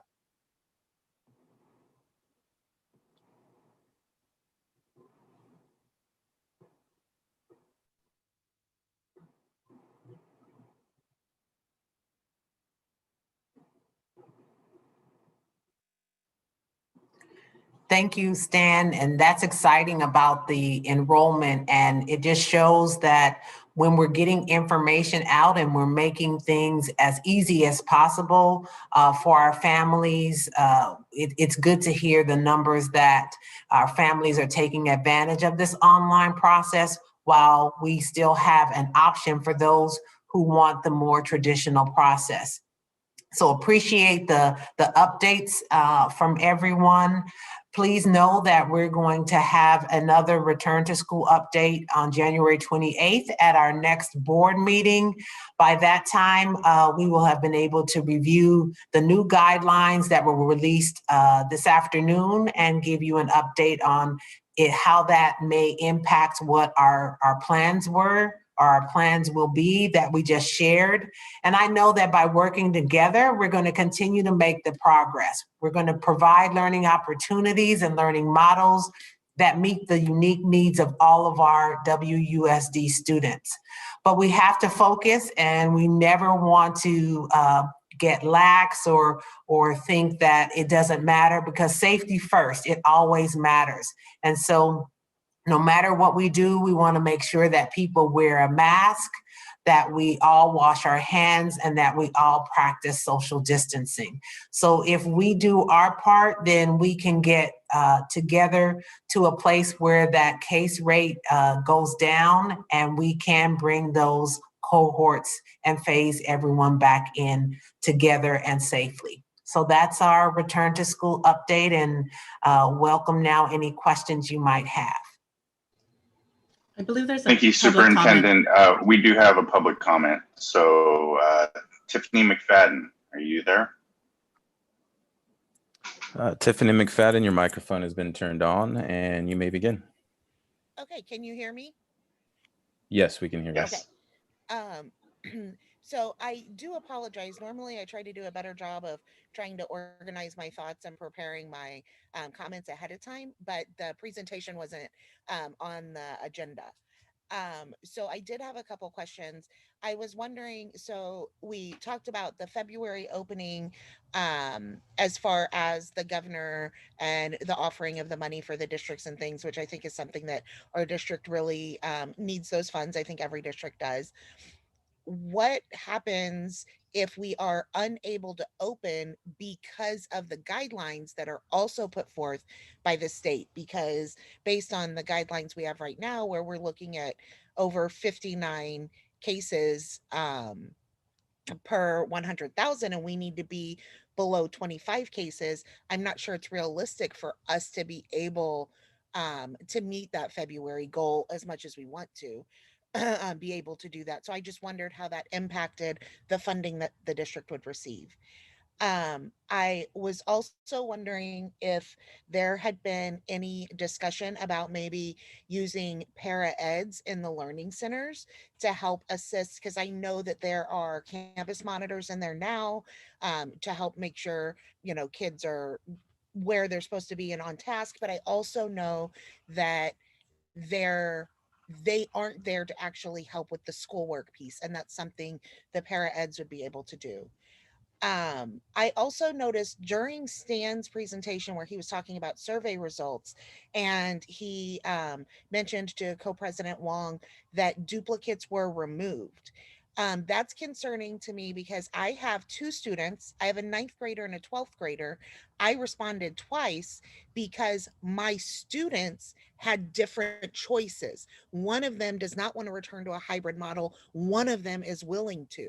So if one of mine was removed, that means only one student was accounted for, because the survey did indicate to fill out one survey per student, not per family. So that was a little concerning when he said duplicates were removed. And the only other thing that I wanted to point out, I know the focus is kind of starting with early education going up for the cohorts, which I understand the reasoning behind. I do have some concerns about seniors who maybe are in danger of not graduating, and if there's maybe something that can prioritize that senior or those seniors that are in that situation, because we're very quickly running out of time to be able to help them meet their goals of graduation. And some of them would not be in this position if it weren't for the pandemic and the virtual learning. So that was all. But I really appreciated the presentation and the way that it was laid out. I really appreciate that. So thank you so much for everybody's hard work on that. Thank you. Is there any other public comments, Yorgos? No, I have not received another public comment request at this time. Okay. Board discussion. So I'll go to Co-President Wong. Hi, thank you for a thorough discussion. I appreciate that we are very consistent, as President Doug Knepp had indicated. We haven't veered from where our priorities are, and so tend to be consistent. I also appreciate the fact that that our priorities actually are aligned with the state somehow in terms of TK, English language learners, et cetera, et cetera. So that is always brings peace of mind. Yeah, as some of you may know that, or may not know, is that I've had the opportunity to actually talk with some folks in Sacramento in the governor's office around this proposal, and I've been monitoring it from my day job. And I think it's helpful maybe for folks to understand, if that's okay to share by you, Dr. Hildreth, is that even theoretically, if we're applying for this money, they don't expect us to actually open until we meet those numbers. So the money can be received. And I believe the discussion on the floor of the assembly from the Department of Finance and the governor's folks is that theoretically they know that schools can get the money and may not even open this school year. So that is actually something to be mindful of, is that the first and foremost, Erica Lee, Chief Deputy of Department of Finance, has been consistent with the fact that it's about the health and safety of staff and students and community first. I find it also very odd that it's more of, well, then why don't you just give us the money to do this work? And I know that that's the discussion amongst several of the advocates and the colleagues of, but you know, it is a discussion. The other thing is that monitoring the discussion this week is that I'm not sure the legislature will approve something like this in any case, right? Even though we are pushing pretty hard, reasonable people, including the Legislative Analyst Office, is indicating that the timeline is way too aggressive. Here we are on February 14th, and they're trying to have a submit a plan in 2 weeks. And yet the legislature has not yet even had full discussion on it. So the reality of just legislative process, I think it may be a little bit challenging. The other thing is, I think that there is a lot of discussion around vaccinations, and kind of people are unclear about how that happens. Great that now 65-year-olds as of yesterday are in the 1A group, which means that folks who are, I know in the past people have been concerned about elderly parents living with them, that hopefully that I'm excited to have my dad actually go and get the vaccination, and so bring some peace of mind. So that is updated information as of yesterday. So hopefully that also alleviates that. I am actually wondering, it's probably not, we're probably not aware of it now, is wondering how many of our staff are over 65 who are eligible today for that vaccination. And I know that we can't mandate it because it's a personal health choice to get a vaccination. So in any case, I also want to clarify that I think I've brought this up in the past, is that yes, our ICU capacity in Yolo County is 0, but we actually don't have that many ICU beds to begin with. So it's easy to meet the 0. We understand that most of our I'm not going to say all because I never know, but most of our West Sacramento residents use beds in Sacramento County. So the regional ICU bed capacity, the first time this was presented was the question that I actually needed to hone in and focus in on. And so I am, hopefully, I don't know if that's helpful in discussions with, with our labor partners on this. Not saying that it's not going to happen because we have a governance structure, a state governance structure, and the governor has put some stuff out there. But I think that having this, we are well ahead of probably some other colleagues who have been thinking about this more deeply. I am taken aback at 55 cases per, over 55 cases per 100K in West Sacramento. And so hopefully those numbers, I know that we look at county numbers, and I have always said, let's look at our district and city numbers when we talk about reopening, because that's the microcosm of the world that kind of impacts how we function on the daily. I don't yet have any other. I did, however, kind of want to also share that I've been talking with some folks and Dr. Hildreth with the California Health and Human Services Department about regular testing. And I know that we've actually had that on campus and have been paying out of pocket for it, but there is, again, through the state, the ability to actually have them be involved, and they've actually contracted with a specific lab, and where they actually will take on the bulk of the billing to private providers. So for example, we have employees who are with Kaiser or Sutter or whoever, or UCD, is that they will, like, the test will be billed basically to directly to their healthcare insurance. So that's something that we might want to consider if regular testing is something just as part of MOUs and MOU discussions. And in fact, if there is, I was speaking to the person in charge today about it, as well as that even if they don't, it's not covered, that and I should have recorded this, they said that the state would actually pay for that vaccination. So they don't want anybody to be turned away, but they would figure it out and handle most of the building, as long as we could figure out with the county how to administer them. So so that was really great. The blessing is that the person who's in charge of it is also a local school member, so fully understands kind of the challenge here with it. And so I'm hopeful. I know that we canceled our county district 2x2, but it would have been just a perfect discussion to have this with the county in the next week or so. And I know that you have a meeting set up with the county, but perhaps it's not necessarily our quarterly, but wondering whether or not we can actually put on the calendar sometime soon, the next couple of weeks, a conversation about what the role of is public health and us as we go through this process, whatever it might look like moving forward. So those are my general comments. And I just appreciate all the hard work, and hopefully Happy New Year to everybody. And I know that we hit the ground running with this. And so those are my comments. Co-President Pisani. Thank you.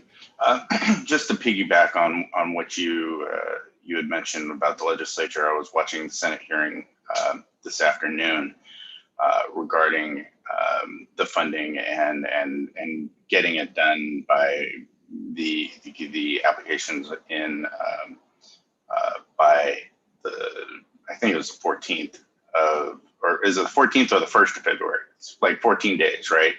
From February 1st, and then and then March 1st for the second, which is a lesser amount. So effectively what they were saying is, you want us to get all of this information into you within 2 weeks. There was a number of senators that were very concerned about that time frame, and there was a number of school districts mentioned that saying they're not even going to bother applying because that time frame is just too rigid. There's no way to do that. And then there's a number of senators that are saying, yeah, I don't think this is going to pass because this was an expedited budget item that the governor wanted to be addressed to get the funds out and available. So yeah, I share your concerns. I think that's a little ambitious. And I'm hopeful that there will be conversations in Sacramento that are, maybe show that this is just a negotiating point and they're starting off, and maybe we can talk some sense into the governor's office into making this a little bit easier on school districts to actually get the application time or applications in a time frame. Thankfully, I think most of our plan is fairly in good shape, considering we've been starting down this road.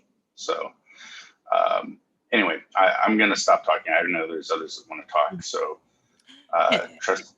Yeah, can I also add, I know that we have a budget update later, is that what the budget also didn't assume was the CARES Act dollars that are going to education, the billions of dollars, and California will be getting a significant number of that. The amount of allocation that is allotted for California is 4 times what it was when we got it last time. So that is, I think it was about 1.2 million that we got the first round. And so that's about, in my mind, if they use the same Title I formula, approximately 4 million additional dollars one time as well. So I think that I think there is a need to kind of look at the money for a number of reasons. I know that Co-President Pizzotti, you raised that we no longer are protected for the leave, and we during quarantine, something we might want to think about, and that's what we would use the money for, right? So there's a number of things as things kind of proceed. So. And that may be addressed in President-elect Biden's plan that he just announced today, the 1.9 trillion. However, that still needs to pass. So again, let's go to Trustee Kirby Gonzalez. Thank you. I certainly feel the frustration of having so much discretion left to school districts, because it has become a patchwork, and it's very frustrating the way that things have rolled out beyond us here in Washington Unified. So I really appreciate this. I appreciate all of the hard work that has gone into this with ever-changing work. And I know that we have really thoughtful folks working really hard on this. So I thank you. It was very comprehensive. I did write down some pieces and questions. I didn't hear anything about air filters as we looked at the partitions, and I was wondering, I know we updated some air filters, and I'm wondering if when people are in classes, and I do see that Terry Suze is here, maybe we haven't updated. Is there a standard for the air the air is circulating and running? Because I've heard some of the data, maybe that might be more effective at this point than the partitions. I don't know. So I'm just wondering if we can hear and if there is an update on that, or if we know anything about air circulation in our rooms where we have kids now and what the standard might be. Hi, yes, we have, we've upgraded filters to MERV 13s in all classrooms, where we have delivered HEPA filtration units to all classrooms and larger units to office spaces and learning centers. And in addition, we are working through some HVAC upgrades that will complement both of those by bringing in more fresh air. That should be completed end of the month, maybe a couple weeks into February. Perfect. And is that already, has it been prioritized for our learning centers or SCC classes by chance? It's two phases. The first phase was the mechanical part. They're doing the actual writing of the program now for it. So they'll just push the program. The program's holding up the rest of it. They'll push the program in probably next week, and then we'll start shaking it all down and go through the punch process of the project. All right, thank you. You're welcome. And my other question went with, I agree, I think the point on testing is very important that Co-President Wong brought up, is talking to our Yolo County partners as well. We know that we've done some testing within our district, but what is being asked and what by health and by our governor is more testing, and the students as well. And we know that that would really dig right into all of our funds. So however we can work with our partners, I think is really essential for us. And I think it's a missing piece in some of the other districts that are open currently right now that we see who've had to roll back and close and whatnot. They have huge lags in their own testing and access. And I certainly want to make sure that we have that here. This is not with our COVID health, but this is a question that I know Trustee Wong has asked many times as well. I'm wondering, I could not do the online registration, which I'm thrilled about. So excited about online registration. I think if we're going to talk about some good things that have come out of this, there's one, and having the nights for our families as well, the meet and greets virtual. I'm so excited. I'm wondering if we know, because I couldn't get in without creating an account, and if we have removed the sign up mom and dad. We had talked about removing that so as parents or whatnot to be more inclusive of all of our families. And so if there's a way to check on that and just ensure that we don't have. So I will check on that, Trustee Kirby Gonzalez. I will check on that, but I know that we have been working on that in our enrollment packets. So I know that that verbiage has been worked on and looked at in this new process. So I don't know if we've caught everything, but we have been editing for that reason. Okay, thank you. I appreciate it. And then the other, another piece here is you had talked, Dr. Hildreth, about some of our employees needing to be on pause and then phasing them back in February. I know that we have employees who are taking some additional training and doing other works and things while they're at home. This would be a change in work, but I just want to throw it out there as we think about our employees who don't have the same duties as usual. Is we have a lot of kids with need where you could just hop into a Zoom breakout room and listen to a story and read books with kids. I do it on Fridays, I volunteer.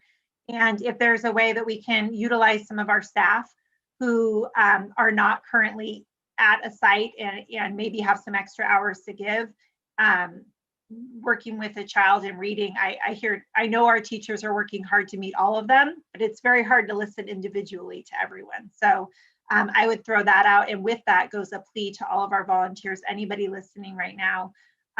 If you are already cleared to volunteer, it is not hard to get cleared in this format as well. And it can be as simple as working on sight words and listening to a child read. And it's a powerful way to get involved and to help the classroom teachers. And I also heard loud and clear the next phase as we work to roll people out being TK2. And I do have, I understand that we have heard that also from the governor come through, but, and certainly I have a child that would fall into that who would love to be at school. But I also know that she's meeting her state standards. Of course, school does much more than that. It's also an emotion, place to connect with people. But I really want to make sure that we're focused, even within those groups, of our most vulnerable students. Because if you have all families like my own who say, yes, I want to come in, and then we have other families we don't hear from that default to virtual, there might be students that are much better served if it's not working well in the virtual format. And I wouldn't want my daughter to get priority over somebody who it has more of an under-resourced situation and needs to be served. So I just want to really make sure as we look at these parent surveys that are here, of course that's important, but the teacher voice is so important too, to say, here are my 4 kids, this is just not working well for my 2, whatever it might be. If we can just really work to prioritize those students, I want to make sure that we do. And maybe opening another, thinking of the high school too and graduates, could we do that maybe in a learning center type format? So maybe we're not ready to roll out the full cohort of those grades, but could we expand some learning center type formats to give support to students, or resource type thing for the high school as well? I appreciate that feedback, and one of the things that we have talked about when we're sharing the update about the survey is that point that, yes, we know that there will be some people who we didn't hear from and will default, but we will be asking our team to make sure we've really checked in to those who have not responded and having our school sites check in so that you're not defaulting because you didn't even know the survey was available for whatever reasons, or you had other priorities of life that you were handling, and it wasn't a matter you didn't care and didn't want to do the survey, but things happen. So it's our goal to do outreach before we just default someone to that, so that we can catch those learners who we know and their teacher knows, no, they really need to be in a small group setting if at all possible. We're looking at that, and back to Co-President Wong's point that we are going to be following up on that information about testing support and what that looks like, and how that can definitely help us. I think the piece on the need for support for our high schoolers, especially our seniors, is valid, and that is something that I will ask Stan and his team to look at, of how we are working with the principal to make sure we are supporting whatever their needs are at the school site. If there's a different level of support we can provide at the district level, we want to do that, because that is the end of the K-12 journey, is your senior year. So whatever supports we need to provide, it's better to know sooner rather than later.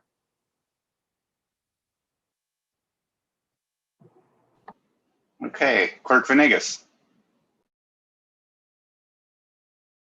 Go. Yes, thank you for that presentation. Very detailed, and thank you to everybody that is doing the work. There's really a feeling that we are putting safety first and students first.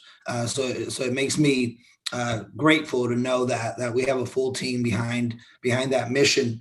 I did also have a question about the filters, knowing some of the schools that I've been to, and knowing obviously like the Alcorns of the age of the building, just really making sure that is a priority across all schools here at our district, and knowing that it is airborne, and we do want to make sure that we're putting safety first. I did have a question about transportation, and I don't know if I missed it in the presentation, if it was there, but are we making any changes, or what are we doing with buses to ensure that they are safe? I'll start with that question first.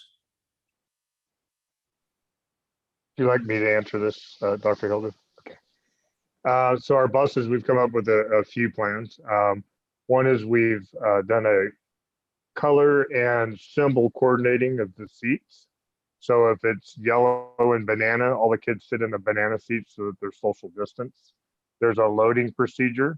They'll load from the back of the bus first, so they're not walking by one another. And then they will exit the bus from the front to the back. We'll be able to make 2 runs. They'll switch from banana to apples or whatever the other color is going to be. And then they will sanitize the bus at the end of the second run. Additionally, the buses will have an onboard hand pump if students or anyone needs some alcohol hand sanitizer for any reason. They'll be sitting every other seat approximately. So our bus capacity is cut down quite a bit, but our health capacity has improved a lot. So I think that's it in a nutshell. Do you have any other questions on that? No, thank you for that.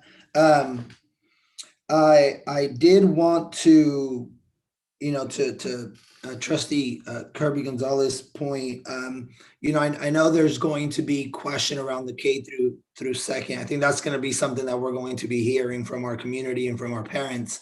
Something that I'm already hearing is some of our parents are employees, and they're at home right now with their children, and that they are caring for them as well as working from home. If they have to return, or classified staff, return to campus, what then happens if I'm a parent and my little one is a 4th grader or a 5th grader and doesn't quite meet the the qualifications, right, to return to school.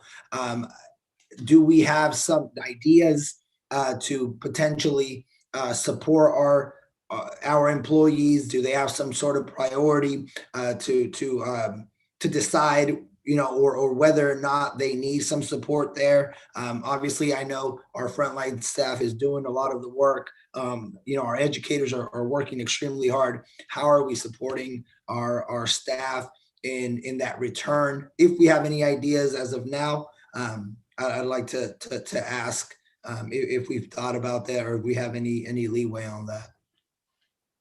I can attempt to answer that, Superintendent Hildreth. Yes, we are thinking about that, and we do have childcare available for essential workers, and some of our staff members have already been taking advantage of that. So that is currently part of our childcare program.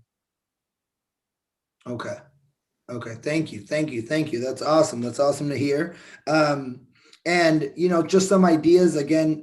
Some of the ideas that the community has been expressing. One of the conversations that I was having with a couple of parents last week was the model that we roll out. And I don't know if here in Washington Unified we do the same thing, but I've seen it in a few different districts. Of course, putting safety first.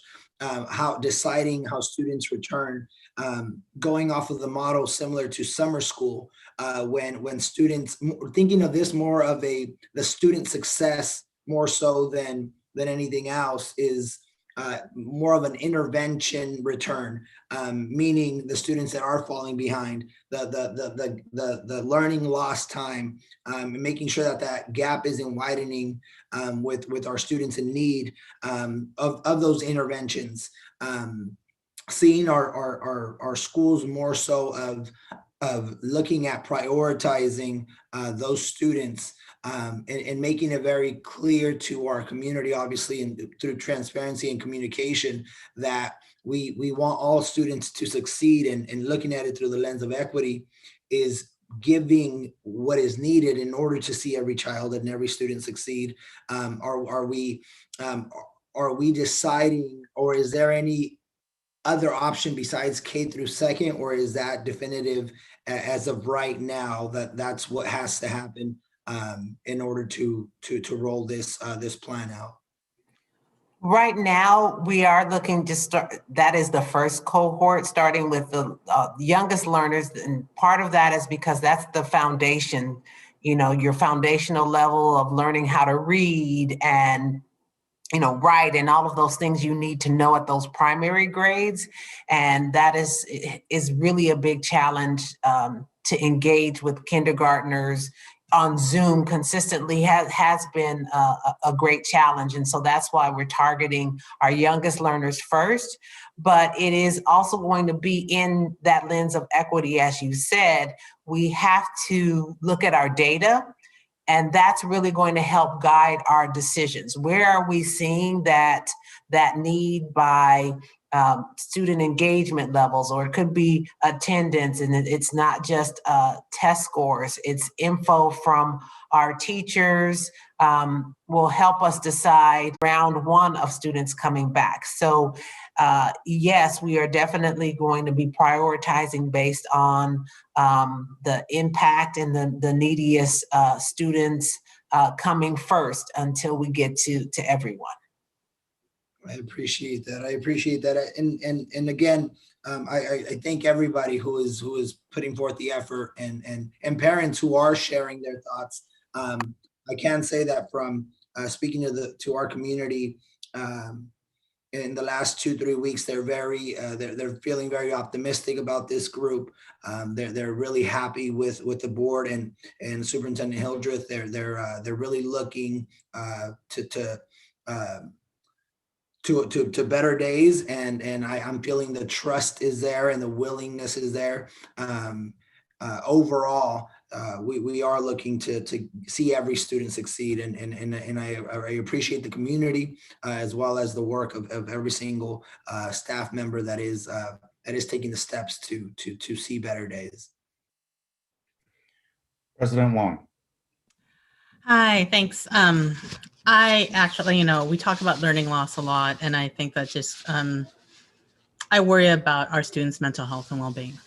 Right now, that's been something that's really important that I've kind of raised in the past, and just the collective, and I as well as our staff. I mean, we're living in a really unprecedented time with collective pandemic trauma and other traumas recently too, and so I worry about that, and I wonder, and I agree with Trustee Kirby Gonzalez, is that our teachers know who's hurting right now, right? And are there things that we can do via the outreach workers or the supports and what can we provide our teachers who see their students hurting, right?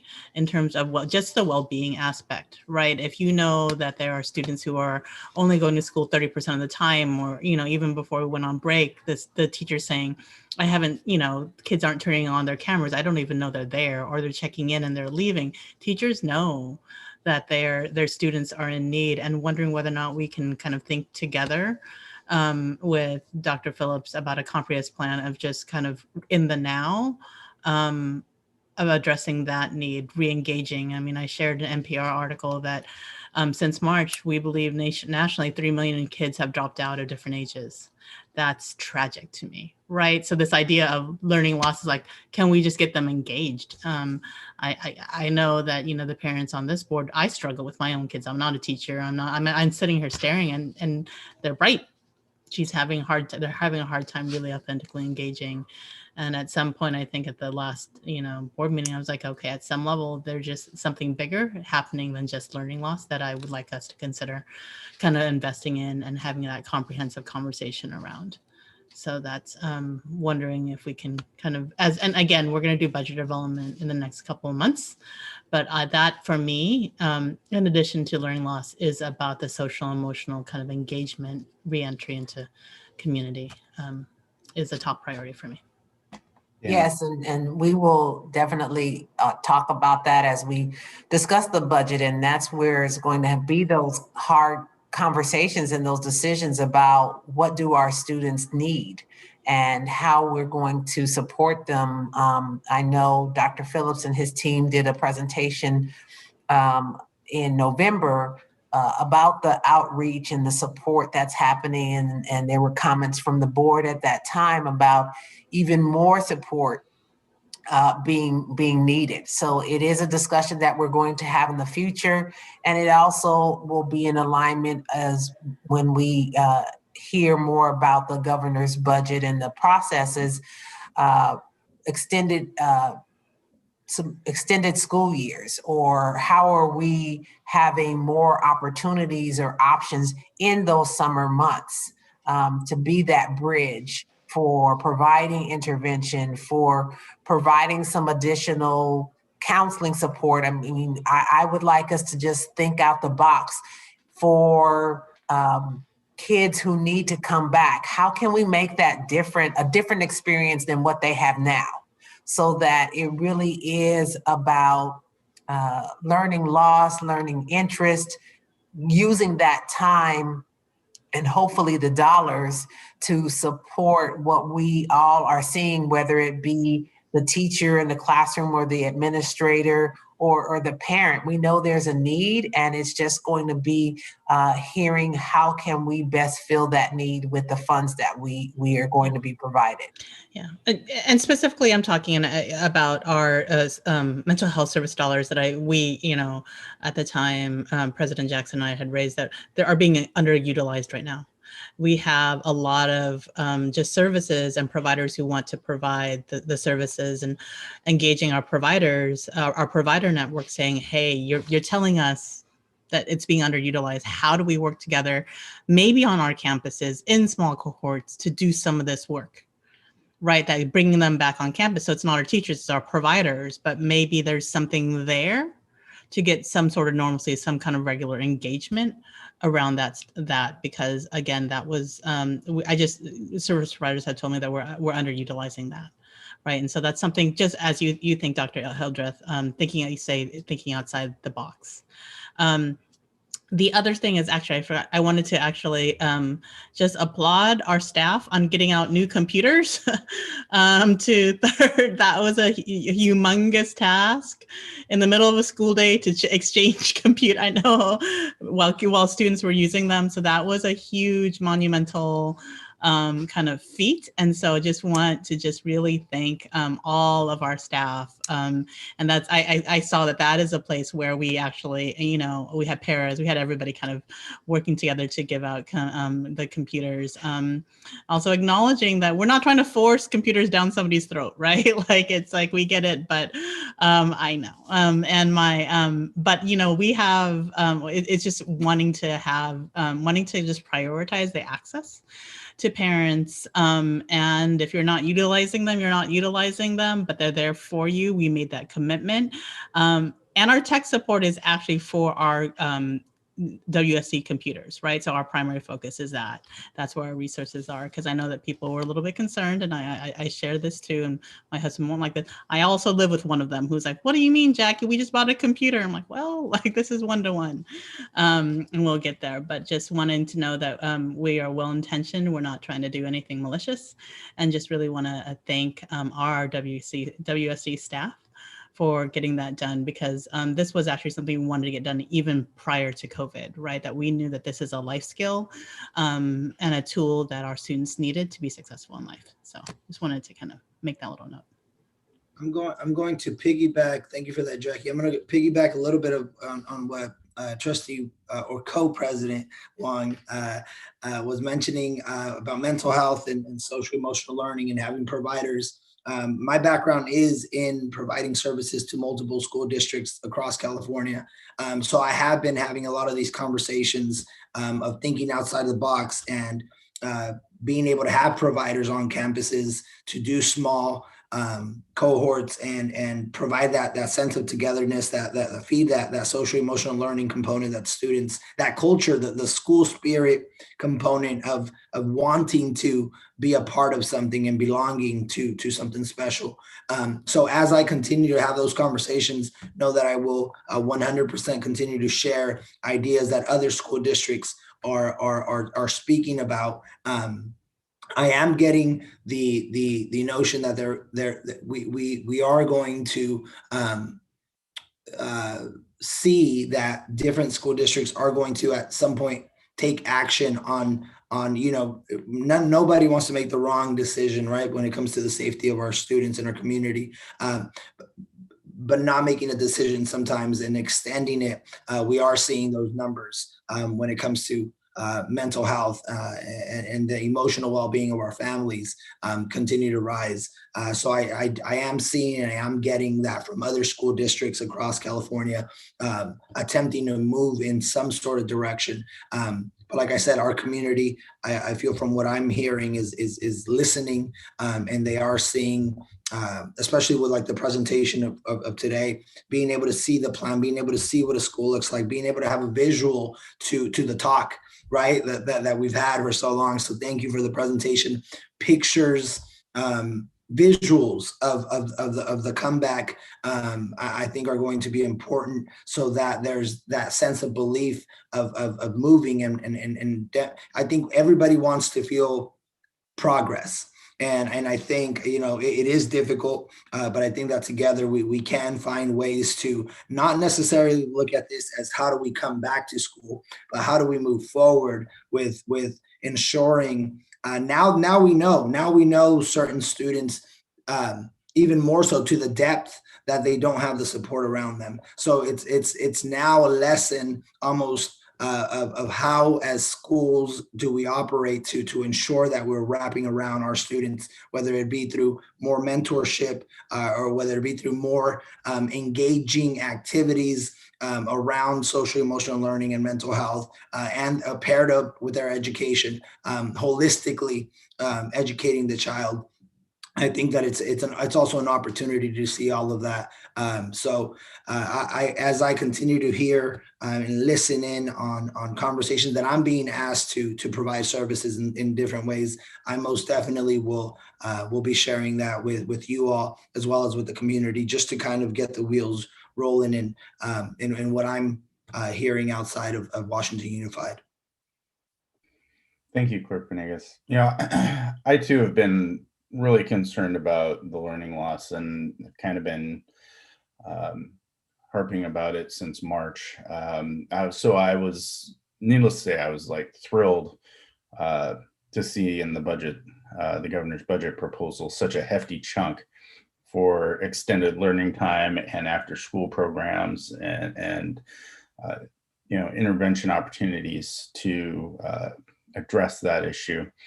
So that's one thing that I'm thankful for, and I can't wait for us to start, you know, thinking outside of the box and how to use that and how to incorporate, you know, should the budget pass with that money still intact, I should say, you know, how to really implement some of these opportunities that we're going to have to address the learning loss situation. So I'm really thankful that that is something that's going to, or looks like it's going to be on our horizon in the future. Also, I wanted to say thank you so much for the new Chromebooks and getting them out. We passed this a long time ago, but it's nice to see how quickly and how smoothly that was passed out. All the kids, you know, were in the cars going in picking up their Chromebooks with the parents generally. And it was nice to be able to see some of the staff and principals out there handing out the Chromebooks. I do have one question that I forgot to ask. Assistant Superintendent Moisich, when we had our last update, which was a ways back, and we've had 2 weeks of school so far, or roughly 2 weeks. One of the issues that was reported on was attendance. I'm curious, now that we're back from vacation, what have the attendance numbers been like? You know, it was a concern of mine that, you know, some of the kids may not be back online on the appropriate day, or maybe they're maybe trickling in, and some schools, you know, in certain classes didn't have great attendance numbers to begin with, or even full day attendance, meaning the kids would, you know, drop out after an hour or, you know, less than that, and just turn the monitors off and, you know, be gone for the rest of the day. So I'm just curious, have we checked on that in the last 2 weeks since we've returned? I don't have a report of the difference between these 2 weeks and prior to the holidays. However, I can tell you it is still an issue because we are talking about it with our admin team at the site level. So we have been talking about it quite a bit. So it is definitely an issue that we're trying to improve, but I don't have a differential between before holidays and now. Okay. I don't need a number. I guess more than what I was looking at was has there been a drop off or not?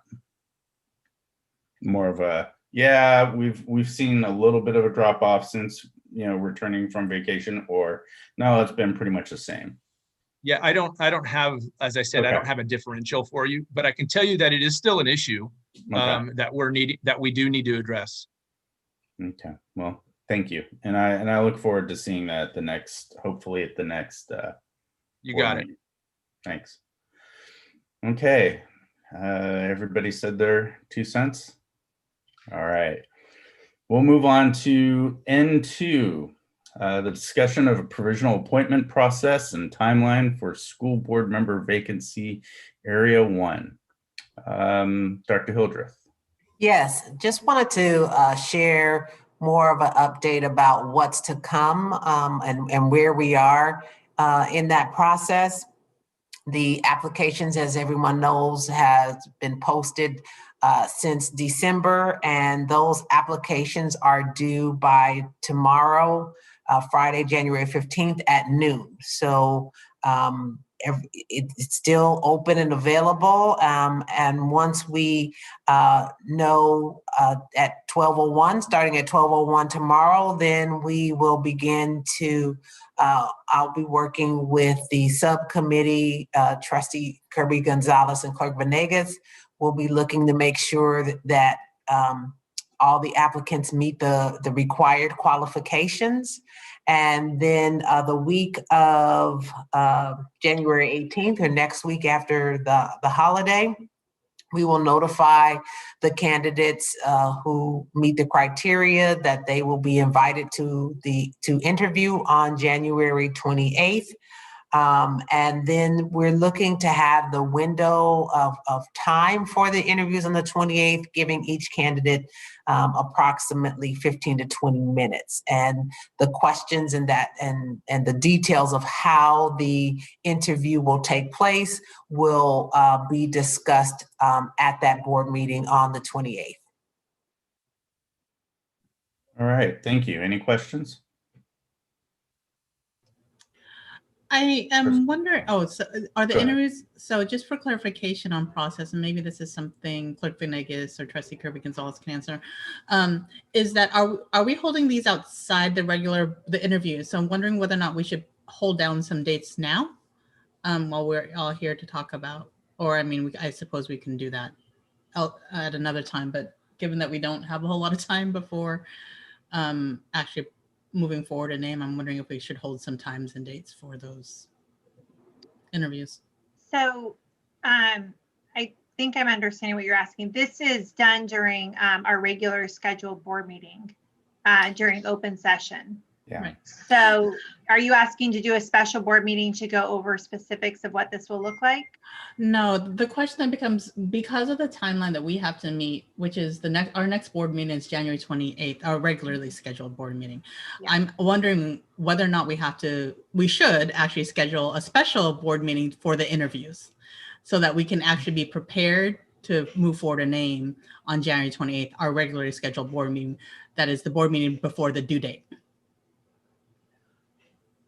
So you want to have the interviews not on the 28th? Is that what you're saying? Correct. So that we might want to have some, we don't want to have, I mean, are we, and I've never done this before. I believe that you have Trustee Kirby Gonzalez and Co-President Pizzotti has been an applicant. So trying to understand like on process, kind of the logistics behind it.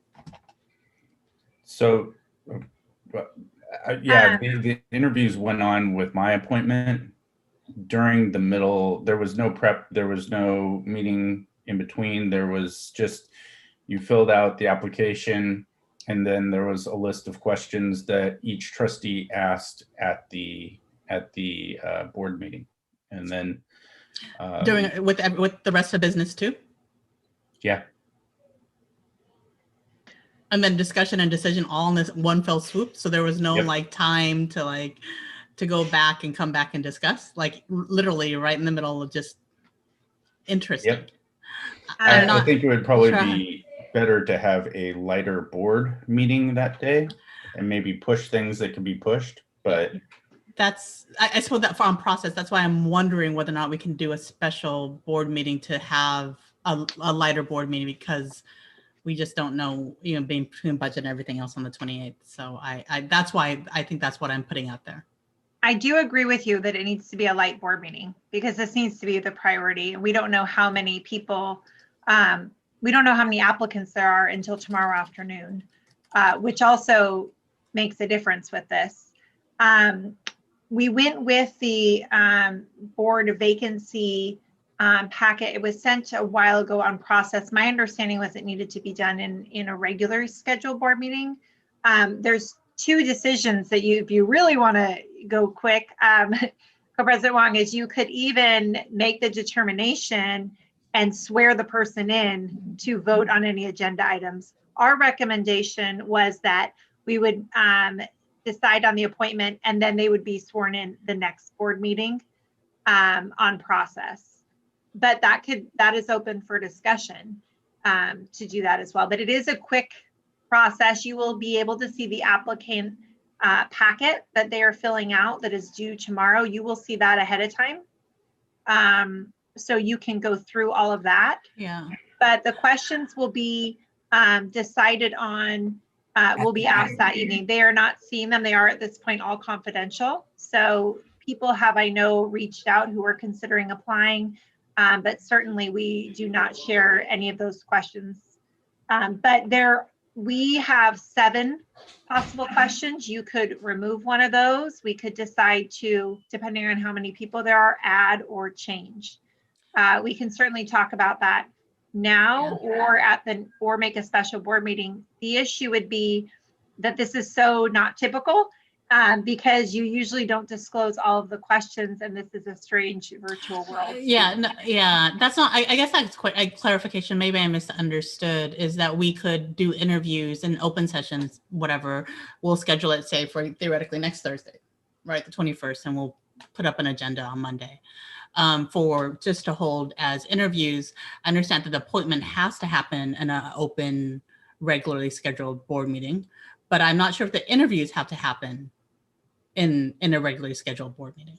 I'll just say from the experience that I had, not only were the interviews in the open session, so was the discussion about the candidates. Right, and they have to, yeah, I get that. It's just about timing and agenda, like just what we have on the agenda.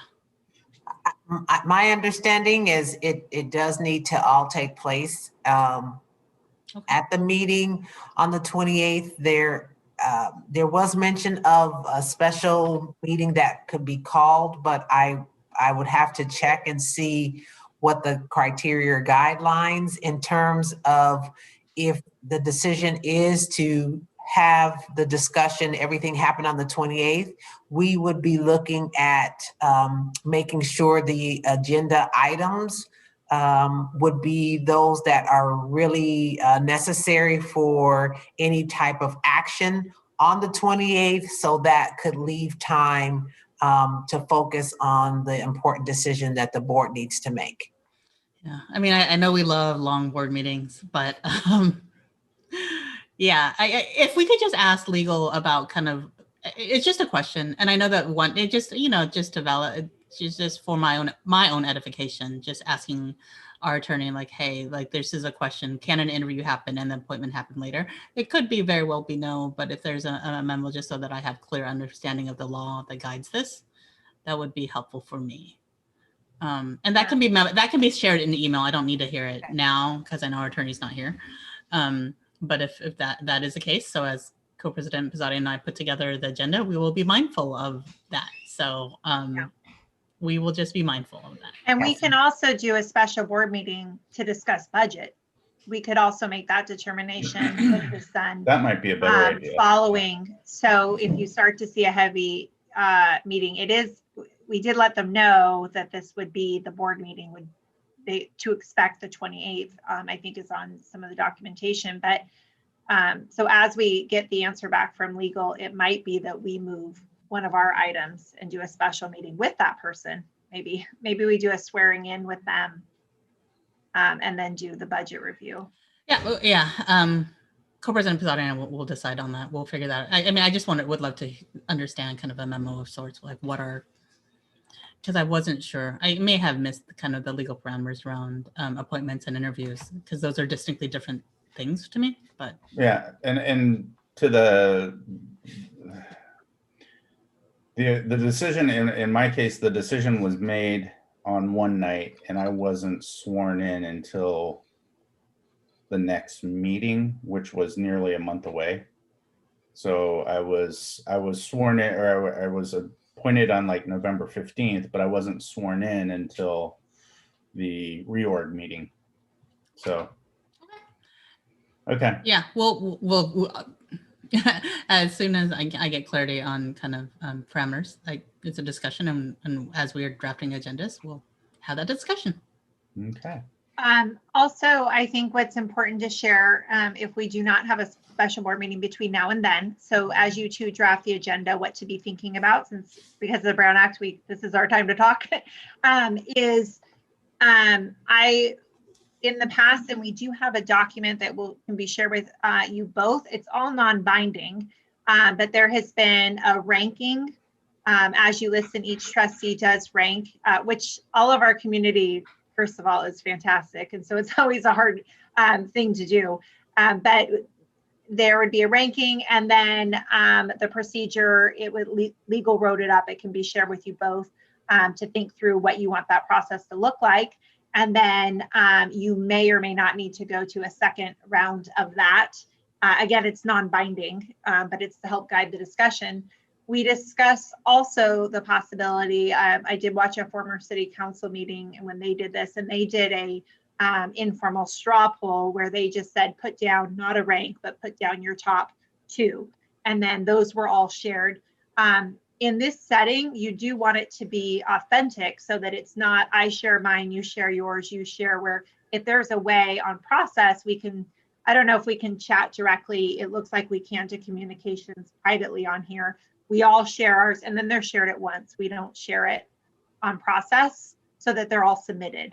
Does that make sense on process? So you can look at if you would like it to be a straw poll first, a ranking first, what you want that to be. But I do think on process, it should be, if we can all send our to the communications or to a different, maybe through chat, and that can be read out loud. And another thing, does that make sense? No, I'm wondering, because of Zoom, we can do polling, whether or not it's just anonymous polling, Sure, quite yeah. frankly. Like, so, well, they do share names, and I do think that the names, it does say in our process, and I was playing board policy is, it does, but somebody else shares it. So it's not me hearing yours and making determinations. yeah, and I'm wondering, to that point, I think Zoom has a polling function that hides our names of the candidates, and then it's just something that maybe we can look at into Zooms, like, so it's public and they see the polling, the live polling, however that happens. And then the other piece on that to be aware of, since one of our co-presidents or both will be running it, is typically the candidates would not be in the room, and you would ask a question, they would leave. Obviously, we're in a virtual format, and that is just to be treat them all in a way that is fair, and they can be authentic without hearing the questions first. Yeah. But obviously, this is different. So we had discussed our recommendation. Clerk Villegas and my recommendation was that we have our questions, and then there could be, do it fairly, give everybody a number, and then person 1, just like at the candidates forum from the chamber, answers question 1, and person 2, they're all together, and then the order would change. Question 2 would go first to one of the other people. That seemed like the most fair way we can consider doing it in this format. If you and Clerk Venegas as a subcommittee with Dr. Hildreth can put together your preferred kind of process, that'd be helpful too. Well, understand, like the strolling on that. Like if it's a straw polling, like if you say that there's X number of candidates, you'll do selection, however it is, exactly how you just explained it, Trustee Kirby Gonzalez, and then sequential question. If that's what you recommend, it seems like you have put a lot of good thought into it.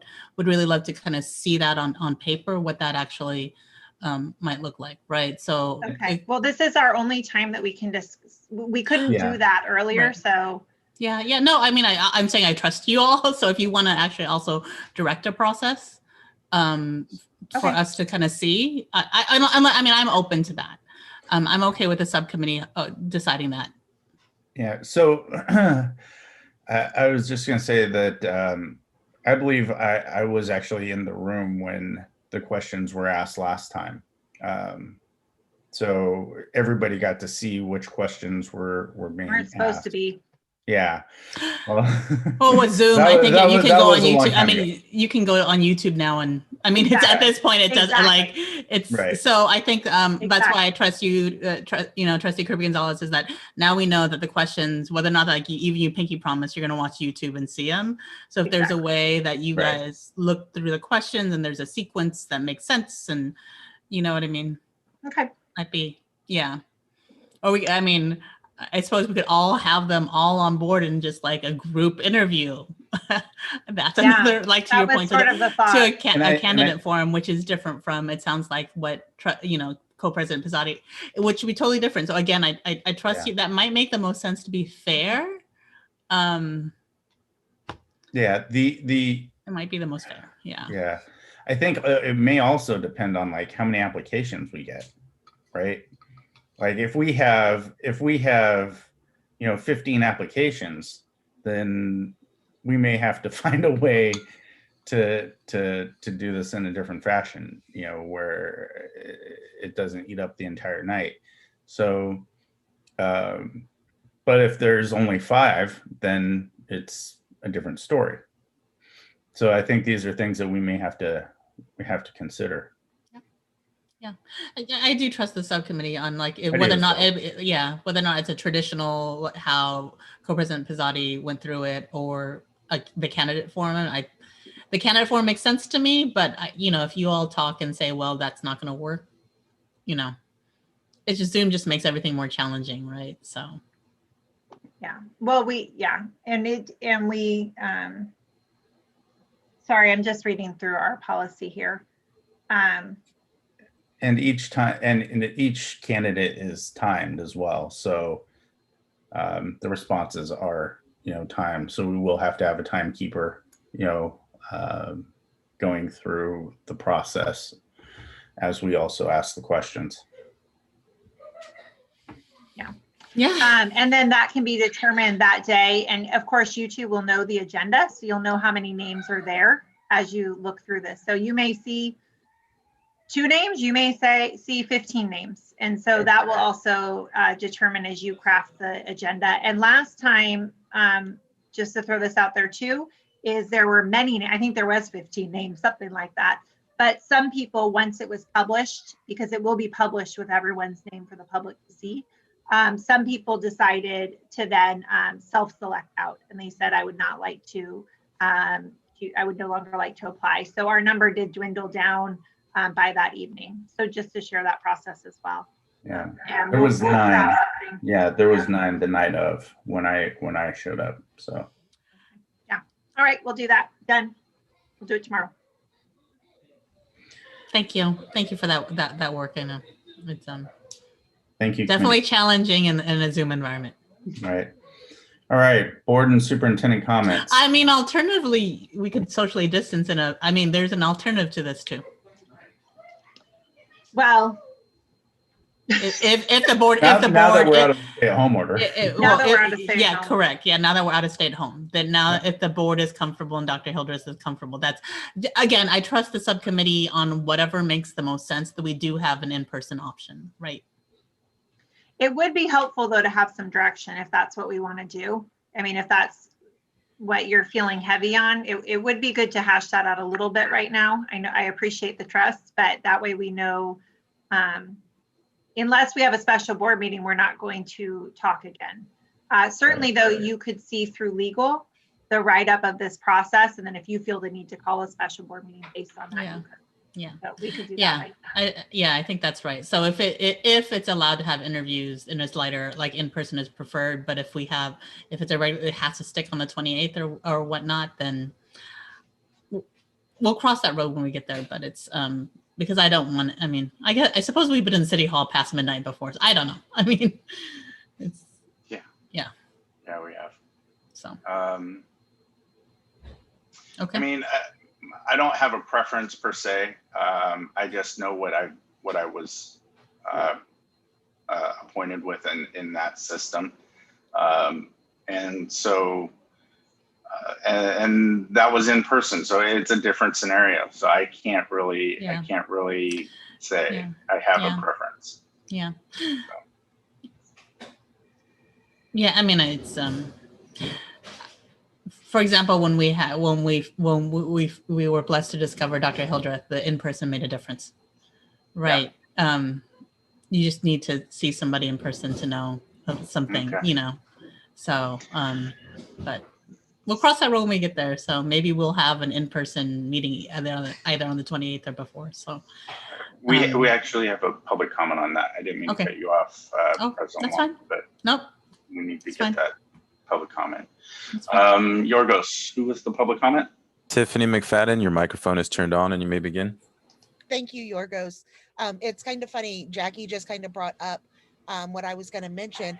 Just from the outside looking in, and to make sure you guys are able to follow your process, I was wondering if it is possible, with the stay home order lifted, for the 28th to be an in-person board meeting, socially distanced, for the board members and applicants only, and then obviously with no audience there in person. That way you could follow the process without people getting the questions ahead of time, and go through the same process that you have followed in the past. I wasn't sure if that's something that was possible, but just outside looking in, it seems to me like that would be the best way to preserve the integrity of the process. Thank you. Okay, thank you. Yeah, I don't, the only issue that I think we would have with in-person is I don't know that we could preclude the public from participating and making public comments. So I think that could be maybe a structural problem in that method. So anyway.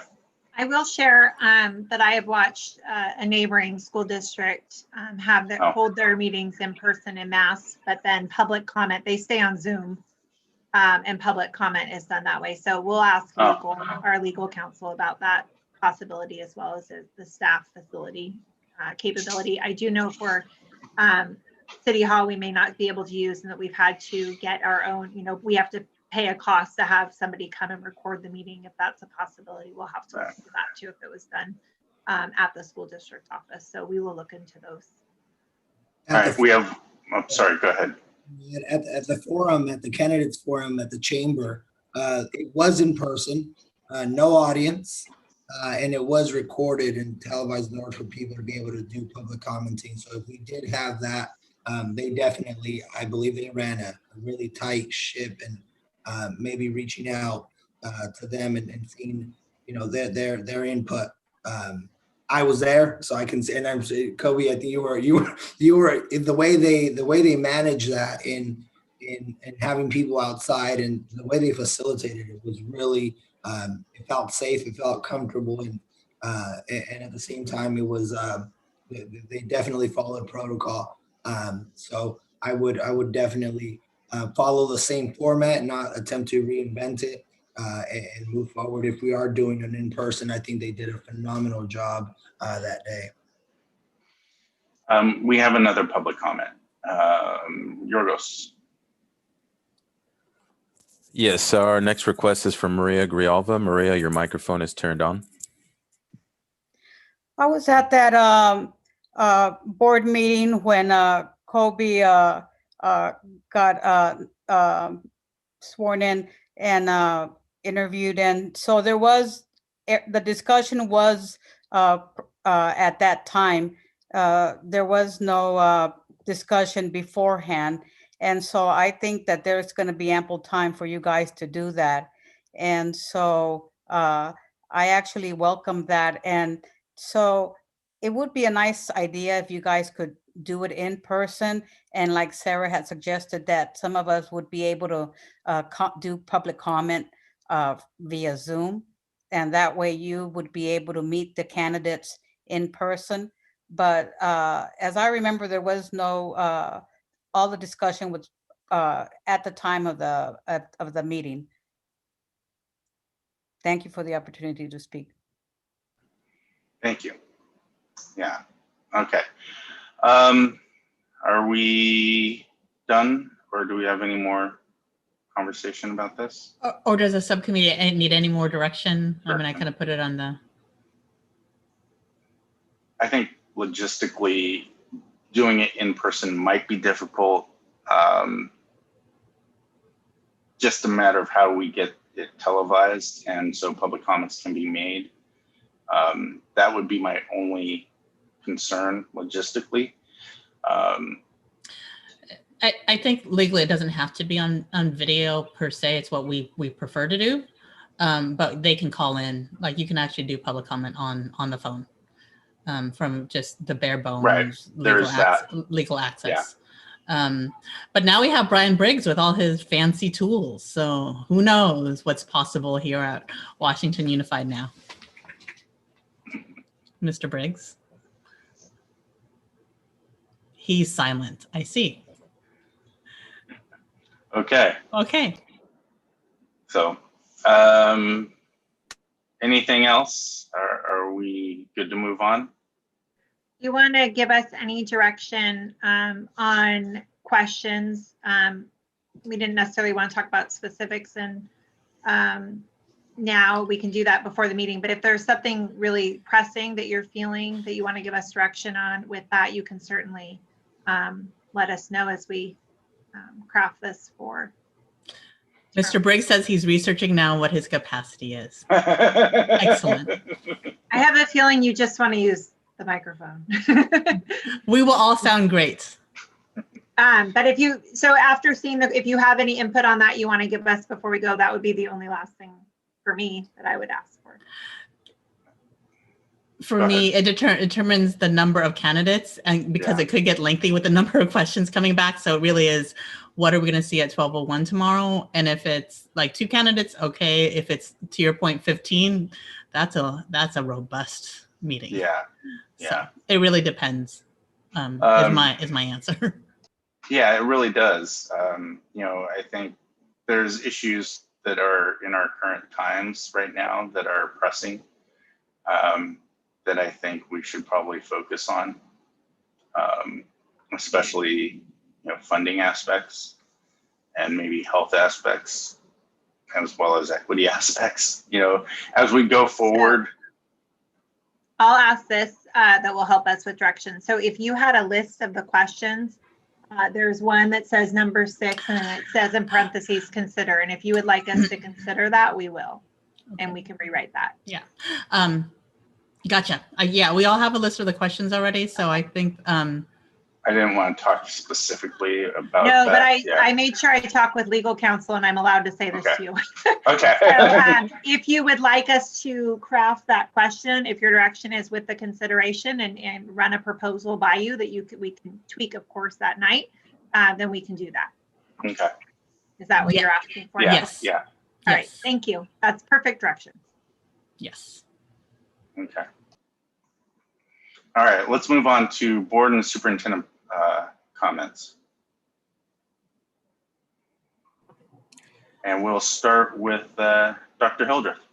Yes, and I'm going to keep my comments brief because just noting we have some items we want to get to, but I do want to first just take the time to acknowledge and thank everyone for the warm welcome that I have received. I'm on day 9, and it's been a wonderful, truly wonderful transition.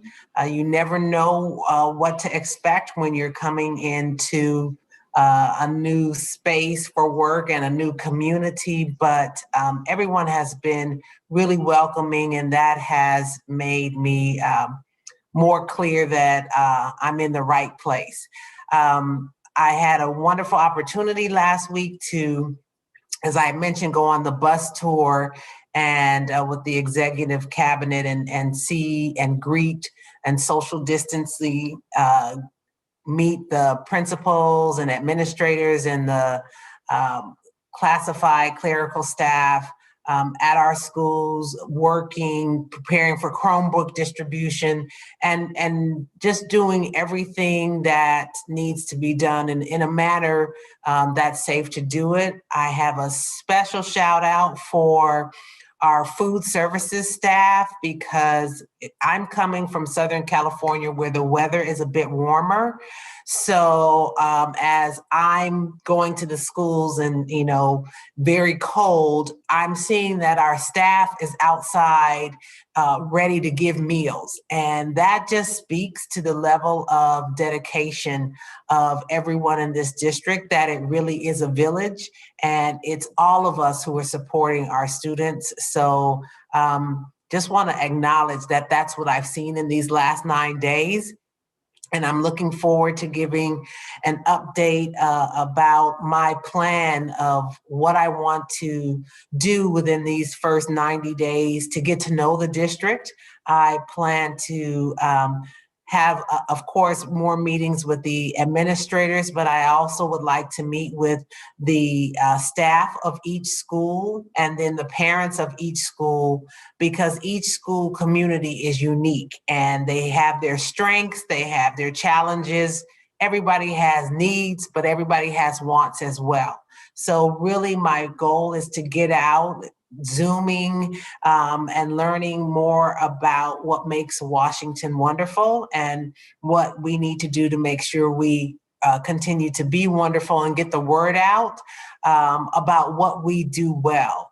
So know that I'll be having dates posted, conversations with the superintendent upcoming, and please do not hesitate if you have something you want me to know. You can always send me an email. You don't need to wait until I come to your school, because the more I know about the district, the better I think I'll be as a leader. So that's it for me. Thank you, Dr. Hildreth.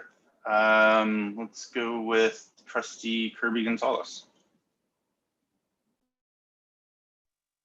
Okay, yes, and it is wonderful to have you here, Dr. Hildreth, on this first official meeting. I want to also just thank, we do it regularly, but we have phenomenal people here working very, very, very hard. And I also want to thank our district staff that is on the negotiation team, as well as our labor partners that are on the negotiating team, because it is really refreshing to have a strong relationship and partnership there, and it takes a lot of work. It's not just magic. Everyone's working hard and coming to the table for compromise and to advocate, and all with the intention of serving our kids. So I do want to thank everyone for that, the work and the ever-changing plans that come to us, and of course our families and our kids as well, because I know it's hard to hear ever-changing plans on that end too. So just a big thanks to everyone for all of those things.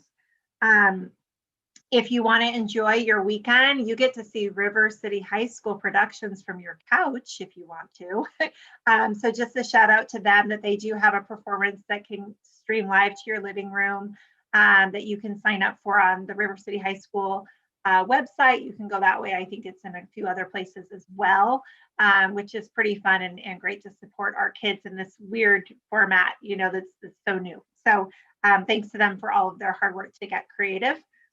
And then I'll share, I know what I wanted to share. We were talking about mental health. And so I did want to give a shout out to one of our partners, which is Victor Services. And of course, if you find yourself in need of supports, the outreach specialist at your school sites can help connect you, for anyone listening here. But Victor Services is right now, it is time to sign up by January 18th for anyone who's listening. And we do have flyers that have been going out. And they are running art groups, story time, mindful moments, mindfulness for teens, adulting 101. These are for age groups kindergarten through high school. And then they also have some talent shows, life hacks, anime club, not so social club, cooking, and also team cuisine with a child, a kindergarten through 5th grade child and their guardian, all free. And all work through for them. So those flyers, again, have gone out. Check them out. They're a wonderful partner. We're lucky to have them. And I do agree with the comments that were said this evening. If sometimes we just need to check in on our mental health. And I think sometimes my own students' favorite time is Joke Tuesday or Free Share Thursday. And sometimes having that little bit of time just to come on and just connect and laugh and have fun and let kids talk is so meaningful. And so we all get wrapped up in our academics and where we're going, but to remind ourselves to slow down and just enjoy each other's company and let our kids' voices be heard is always important. And I will end with Monday, of course, is where we celebrate Martin Luther King.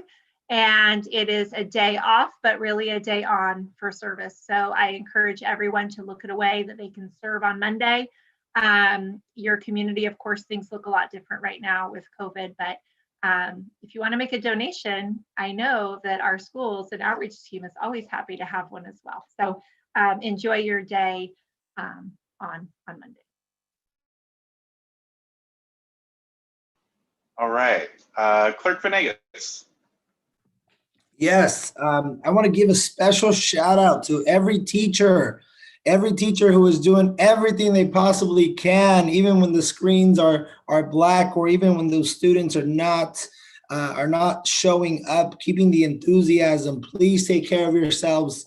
You are, in my opinion, our most important students, because you're lifelong learners and you're leading by example.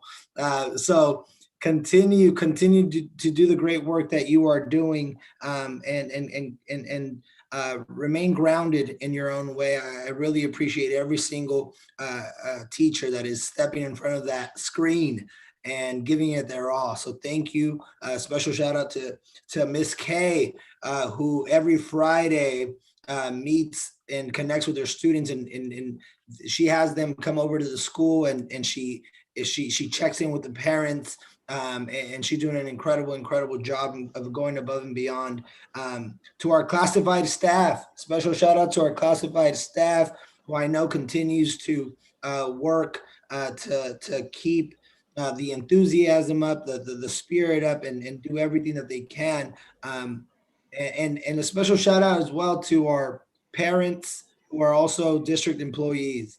My goodness, the work. I happen to work with some of them. I train in fitness and wellness and mental health, and I see the exhaustion, and I see the stress, and I'm glad to be part of this community where we're looking for our resources within our community. We're not looking outside of West Sacramento. We have so many gifted individuals, so much treasure, and so many gems here in our own community. So thank you to every single individual out there. And I am looking to find different ways to provide myself as an individual, just whatever I can do to promote mental health, and de-stress a little bit, and look for ways to smile. And I'll be sharing some more information as that comes along. But I do just want to thank everybody who is taking a moment to make somebody else smile. It definitely goes a long way. And that's it. That's really it for me. Thank you. And now Co-President Wong. Well, welcome back, everybody. Again, everyone's already said kind of all the things. Definitely our food service department. We know the pandemic has record highs of food insecurity, and one of the solutions addressing that is our food service folks. So really kind of wanting to acknowledge that. And I'll say this because I think Clerk Venegas won't say this, is that he does Mondays, Wednesdays, and Fridays. He has check-ins and is open to everybody.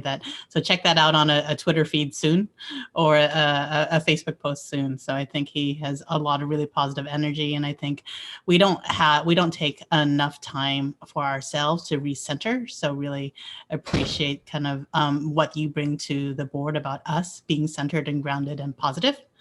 Moving forward, just because the work is hard. And so I just wanted to kind of acknowledge that, and excited about the future. And that's it. I'll keep it short. I actually also wanted to thank all of our service providers, who are supporting all of our families over the break. And so wanted to acknowledge that because it was a trying year for many, and just wanted to kind of thank our entire community, because I think it's a special place in West Sac.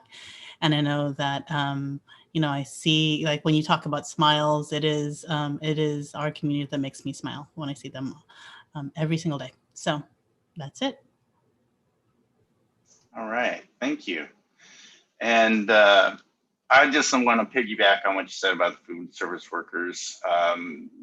The amount of meals that they've produced since the initial shutdown was just jaw-dropping. I mean, that really is truly jaw-dropping, as well as they've been on site, throughout every shutdown, throughout every closure, preparing for the buses, preparing for the kids to pick up on our daily walks to go pick up the lunches.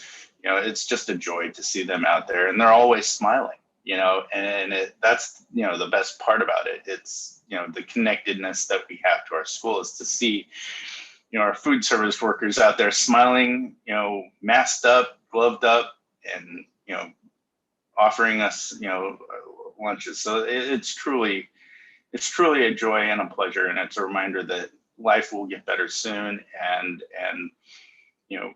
we will all be back someday soon.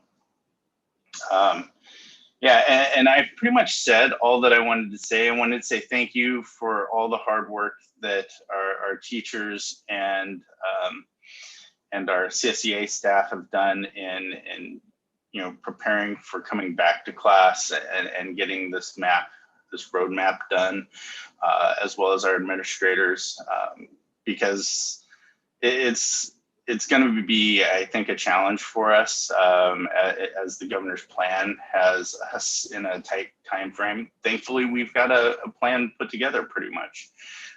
So I'm thankful for all the work that they did, earlier on, getting us to this point where we are well ahead of the game. And I think that's very crucial. Is many school districts are nowhere close to where we are in terms of their planning. So I would really like to say thank you to all of them who've done all this hard work.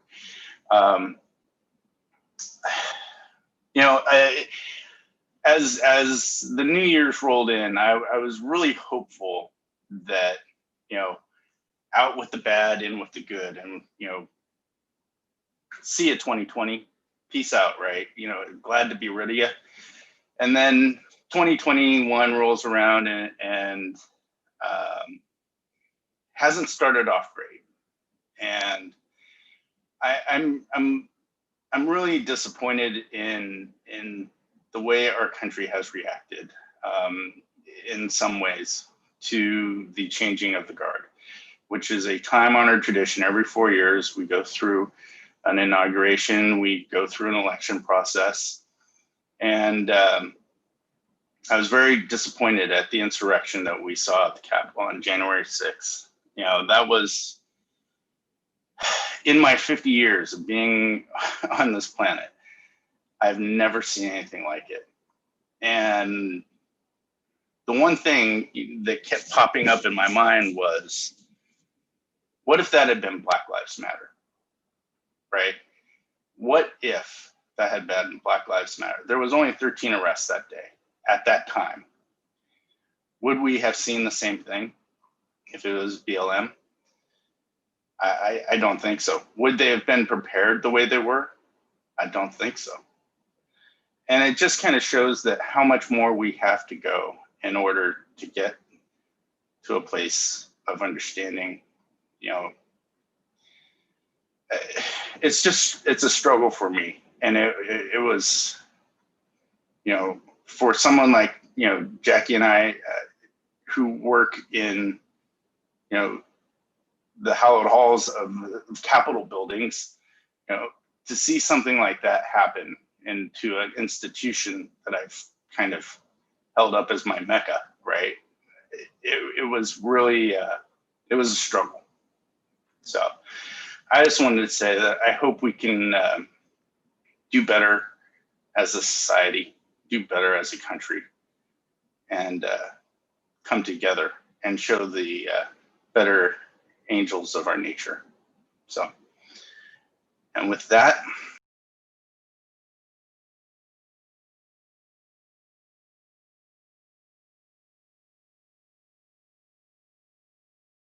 oh crap, You unmuted at the most appropriate moment that you wanted to say the thing. I'm so sorry.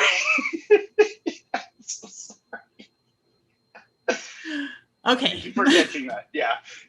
Is there anyone wanting to remove something from consent? Seeing and hearing none, do I have a motion on the consent agenda? I'll move. Motion by Co-President Wong. I'll second. I was checking to see if clerk. Yes, Clerk Venegas, you can move and second things. I know you're you're the new one, but you're allowed to actually. Go ahead. You guys go ahead. And a second by Trustee Kirby Gonzalez. We'll take a roll call. Let's start with Trustee Kirby Gonzalez. Aye. Clerk Venegas. Aye. President Wong. Aye. And I too vote aye. Let's see, let me scroll down here a bit.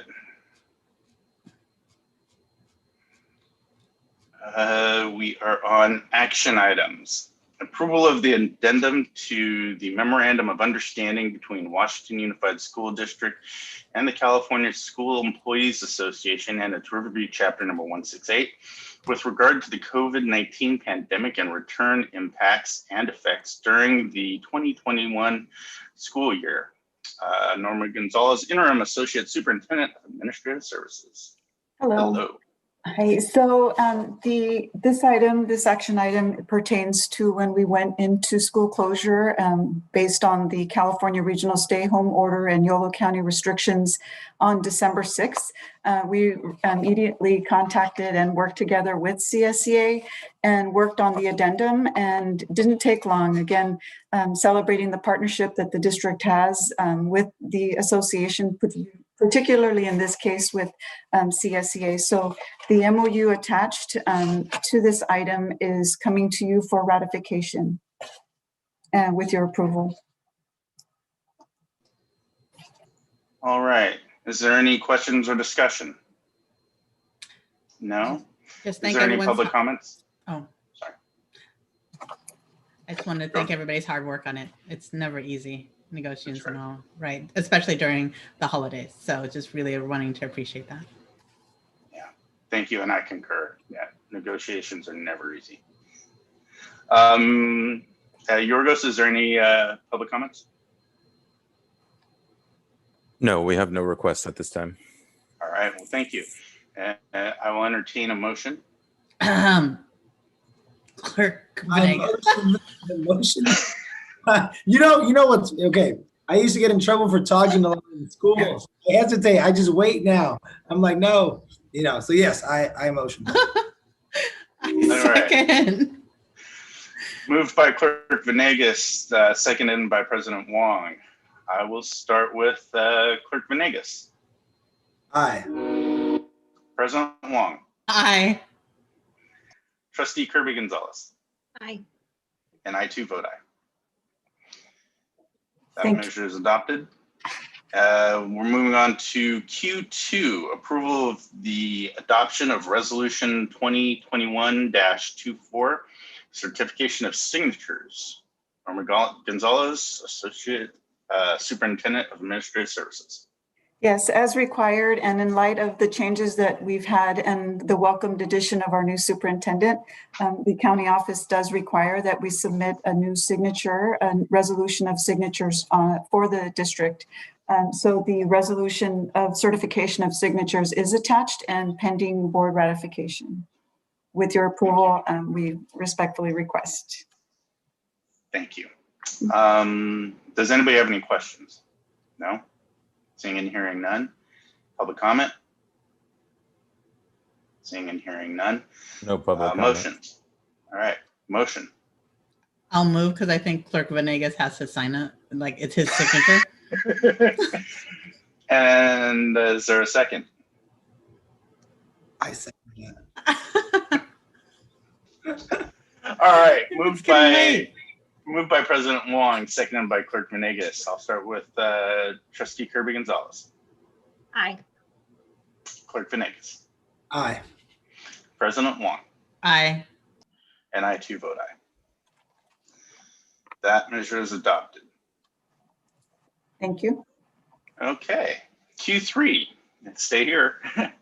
Sunshine proposal of the Washington Unified School District's bargaining proposal to the California School Employees Association and its Riverview Chapter number 168 for successor contract negotiations for 21 through 24. Superintendent, Assistant Superintendent Gonzalez. Yes, so this is the actual action in which the board will ratify. As mentioned, it was brought to you as an information item on December 10th. And at the beginning of today's meeting, we did have a public hearing for opportunities for the public to comment on this item. So now the formality is requesting your approval of this action item of CSCA Sunshine Proposal for Successor Contract with WSD. Great, thank you very much. And do I hear a motion? I motion that. Clerk Venegas moves. I'll second. Trustee Kirby Gonzalez seconds. And we will start with Clerk Venegas. Aye. President Wong. Aye. Trustee Kirby Gonzalez. Aye. And I too vote aye. That measure is adopted. Okay. Q5, approval of the adoption of resolution number 2021-26, resolution of the Board of Education of the Washington Unified School District declaring the results of the. Did we skip Q4? Oh, did I? I'm so sorry. Can we go? Yeah. I think you're right. Yes, I think we did. I'm sorry. Okay, Q4. Sunshine proposal for or of the California School Employees and its Riverview Chapter number 168 to Washington Unified School District bargaining proposal for successor contract negotiations for 21 through 24. Assistant Superintendent Gonzalez. Yes, and in like manner, the Sunshine proposal on behalf of WSD to CSCA, and as stated on December 10th, we did have an information item. We opened tonight's meeting with public hearing, and this is now the formal ratification of the board's approval to proceed with the negotiations of WSD's presenting the Sunshine proposal for successor contract. Awesome, thank you. Any information discussion? No? Seeing, hearing none. I move. Moved by President Wong. I'll second. Second by Trustee Kirby Gonzalez. I'll start off the voting with an aye. Trustee Kirby Gonzalez. Aye. President Wong. Aye. Clerk Venegas. Aye. That measure is adopted. Okay, now on to Q5. Approval of the adoption of resolution number 2021-26, resolution of the Board of Education of the Washington Unified School District declaring the results of the school bond election held on November 3rd, 2020, and other related actions. Assistant Superintendent of Administrative Services, Norma Gonzalez. Yeah, so again, this is another formality and a very grateful an exciting opportunity that we have as a district and appreciative that the bond measure did pass. But now the board, or rather the administration, seeks the approval of the formal ratification of acceptance. And we did in fact receive the official county results, and it's being presented to you. And a little bit of information by way of timeline that I'd like to share. A lot of information, of course, in meeting with the financial advisor as well as the facilities legal counsel. The timeline, of course, and upon ratification by the trustees, the board, there is a 60-day window in which that will begin immediately or tomorrow. In essence, that's to establish a citizens bond oversight committee, and therefore to solicit applicants in that process. And then I will draft a formal timeline. Of course, things have been moving pretty quickly, but I just wanted to do just a broad strokes of what this process looks like. So I'm not sure if you'd like for me to walk through that first before you adopt the resolution or the acceptance of this resolution, or what is your, Why don't you finish your presentation, and then I think somebody has their hand raised. And you got it. Comments. Yeah, thank you. And then in essence, again, after that in February, the plan is to revise and review and revise the bylaws of the CBOC, or the Citizens Bond Oversight Committee, and identify members. In March, we'll be bringing the names of the CBOC, or the Citizens Bond Oversight Committee members, to the board. In April, we do plan to bring an information update to the board, review the facilities master plan, and discuss the priorities of the projects, and again, to receive recommendations. In the spring or early summer, the board will receive more information regarding the financing process provided by our district advisory. Our district financial advisor. And somewhere in July, in the summertime, the board will receive financing documents by the district's council, the legal counsel that represents the facilities and in this area that specializes in facilities. And again, as mentioned, I will summarize this a little bit more in a streamlined timeline so that you can have a better view of what that will look like. But in essence, yeah, we will start to hit the ground running immediately. And I know our director of facility, MOTF, which Terry Souza we're all excited. Actually, this is a nice welcome to Washington Unified. And when some of the conversations that I had today, is the excitement comes from also that this being an equity-driven initiative. So wanted to highlight that piece. Yeah, you're not the only one who's excited. I think we're all very, very excited about this. Yeah. There is a public comment. Burgos? Sure. Give me just a second. Tiffany McFadden, your microphone is turned on and you may begin. Thank you, Yorgos, and thank you again to the board and superintendent and Norma for the presentation. I just wanted to urge, as you are moving forward with the process and the bond oversight committee, I know one thing I heard a lot from the community, both community who supported and did not support the measure, but just kind of all around, was for the oversight committee to maybe be comprised a little bit differently, where the community actually gets to see expenditures before they happen and make sure that it's following the path of equity and the path that is intended, instead of just seeing it after the money's already spent, because at that time the board or the Citizens Oversight Committee really doesn't have much they can do. The money's been spent. So I would just urge that maybe the way that piece of it works maybe be looked at so that it can be more of a guiding committee than just a rubber stamp. So, but I am very excited about the good things that our district is going to do with this money. Thank you. Thank you. All right. Any information discussion? Do you want to read the resolution?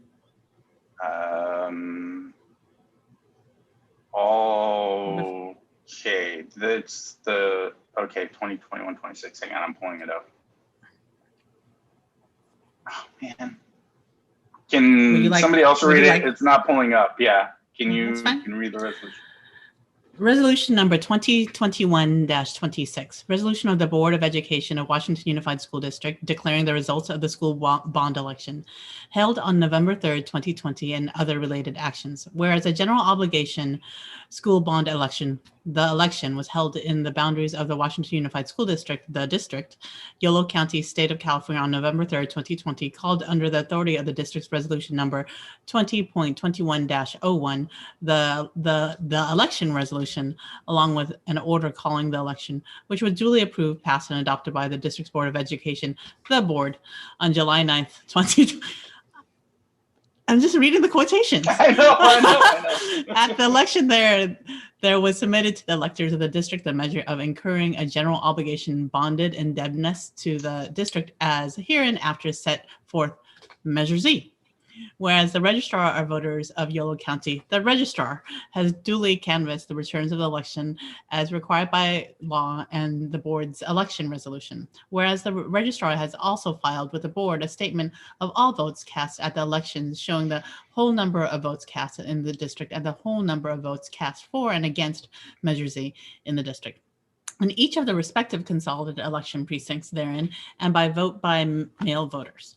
Whereas the registrar has also filed attached to the statement a certificate as to the correctness of the statement, and whereas the registrar has certified that District Measure Z was approved by at least 55% of those voters on the measure as required by Section 18B of Article 16 and Section 1 of Article 13A of the California Constitution. Now, therefore, be it resolved by the Board of Education of the Washington Unified School District, Yolo County, California, as follows. Confirmation of canvass, the canvass by the registrar as shown by the statement of all votes cast, and the certificate of the registrar in the form attached hereto as Exhibit A.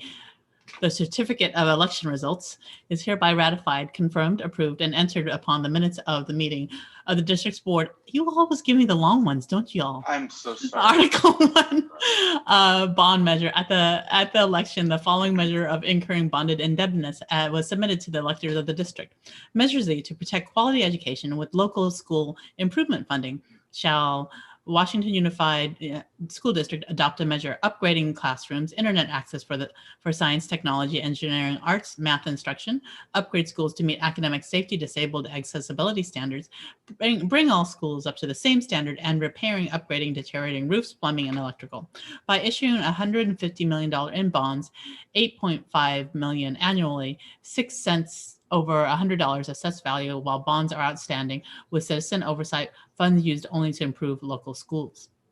Section 1, votes cast. The total number of votes cast in the district at the election and the total number of votes cast at each precinct, including vote by the mail ballots for and against the measure, is shown on Exhibit A attached here too. Section 2, vote by mail ballots. Pursuant to the certificate of election results, all vote by mail ballots have been duly received and canvassed in the time, form, and manner as required by law. Section 3, measure passed. At least 55% of all of the votes cast at the election on the measure were in favor of the measure and the measure passed. Section 4, certification of proceedings. The board hereby authorizes the district superintendent or his or her, though it only says her here, authorized designee for and in the name of this board to certify all proceedings had in the premises of the Board of Supervisors, Yolo County, in accordance with Section 15274 of the Education Code. Section 5, delivery of certificate of election results. The superintendent of schools of Yolo County, the county superintendent, is hereby requested to send a copy of the certificate of election results to the Board of Supervisors of Yolo County in accordance with Section 15274 of the Education Code. Section 6, a report of election. The board hereby authorizes the district superintendent or her authorized designee for the name for and in the name of the board to prepare and deliver the report concerning the election that is required by Section 15111 of the Education Code. Section 7, Citizens Oversight Committee. The board hereby authorizes district staff to begin the process of establishing an independent Citizens Oversight Committee, the committee, pursuant to the election resolution on sections 15278 of the California Education Code, including identifying members to serve on the committee. The purpose of the committee is to ensure that the proceeds of the general obligation bonds authorized by Measure Z are expended only for the purposes set forth in the election resolution and Measure Z approved by the voters. Section 8, authorization of further acts. The superintendent and her authorized designees are hereby directed individually and collectively to do any and all necessary things or advisable in order to effectuate the purpose of this resolution. Approved, passed, and adopted by the following vote of the members of the Board of Education of the Washington Unified School District, Yolo County, State of California, this 14th day of January 2021. And with that said, I move I move that we make a vote to adopt this resolution. And I have to note, I think, people, this was the historical record numbers of voting, and this is the largest number of votes that West Sacramento has ever made on anything. So, people have been saying that a lot, but I think this is the one thing that the West Sacramentos have been kind of unified around. So really proud of our community for believing in us, believing in each other, and really believe in equity. So. Thank you, President Wong. We have a motion by President Wong and a second by Co-President Pizzotti. We'll start with Clerk Venegas. Aye. President Wong. Aye. Trustee Kirby Gonzalez. With gratitude, aye. Yes. excited. And I too vote aye with much appreciation and gratitude to our community and all those that worked very hard to get this passed. Thank you so very much. Thank you. We are now moving on to Q6, approval of the Sly Park virtual camp for Washington Unified 6th and 7th grade level students. Stan Moisich, Assistant Superintendent, Ed Services. Thank you again. As you know, Washington Unified School District annually sends all district 6th grade students on a science camp experience to Sly Park. However, due to COVID-19 health restrictions, the Sly Park activities have been recreated from an in-person experience to a virtual format. In addition, current 7th graders who were unable to attend Sly Park the previous year due to COVID-19 restrictions in the 2019-20 school year will also be allowed to participate in this year's virtual component. Tonight, we request for approval of the Sly Park virtual camp for all 6th and some 7th grade level students who are not able to attend last spring. Thank you, Stan. I appreciate that. Is there any public comment? No? No public comment at this point. All right. Any discussion? I would just like to add that I love Sly Park, and that's where you learn that there's no such thing as bad weather. There's just the wrong clothes because you like in the rain or the snow or whatever it is. And while this is, I think, one of the biggest heartaches was not having our kids go off to science camp, I really appreciate that we have this option for our kids, and I really appreciate remembering last year's students. Because I know it was only a handful of classes at the end that weren't able to go. So thank you for remembering, acknowledging that, and providing this opportunity, as different as it may be for this year. Yeah, thank you very much. Yeah, I'll make a motion to approve unless there's no other discussion. Thank you. Moved by Trustee Kirby Gonzalez. Is there a second? I'll second that. Second by Clerk Venegas. With that, we'll start with Clerk Venegas. Aye. Trustee Kirby Gonzalez. Aye. President Wong. Aye, because my daughter, who's in 6th grade, has been asking me all year what's going to happen with science camp. And I too vote aye, just because I want Jackie's daughters to go to science camp. I'm kidding. All right. Moving on to R, Board Governments. R1, approval and recognition of resolution number 2021-27, Dr. Martin Luther King Jr. Day. I have the resolution up this time, and I can read it. Let's see, Dr. Martin Luther King Jr. Day, resolution number 2021-27. Whereas Monday, January 18th, 2021 is a national holiday in honor of the Reverend Dr. Martin Luther King Jr. And whereas Dr. Martin Luther King Jr. was universally recognized as a proponent of nonviolence in the pursuit of freedom and justice in the United States. And whereas this great American is an international symbol of freedom.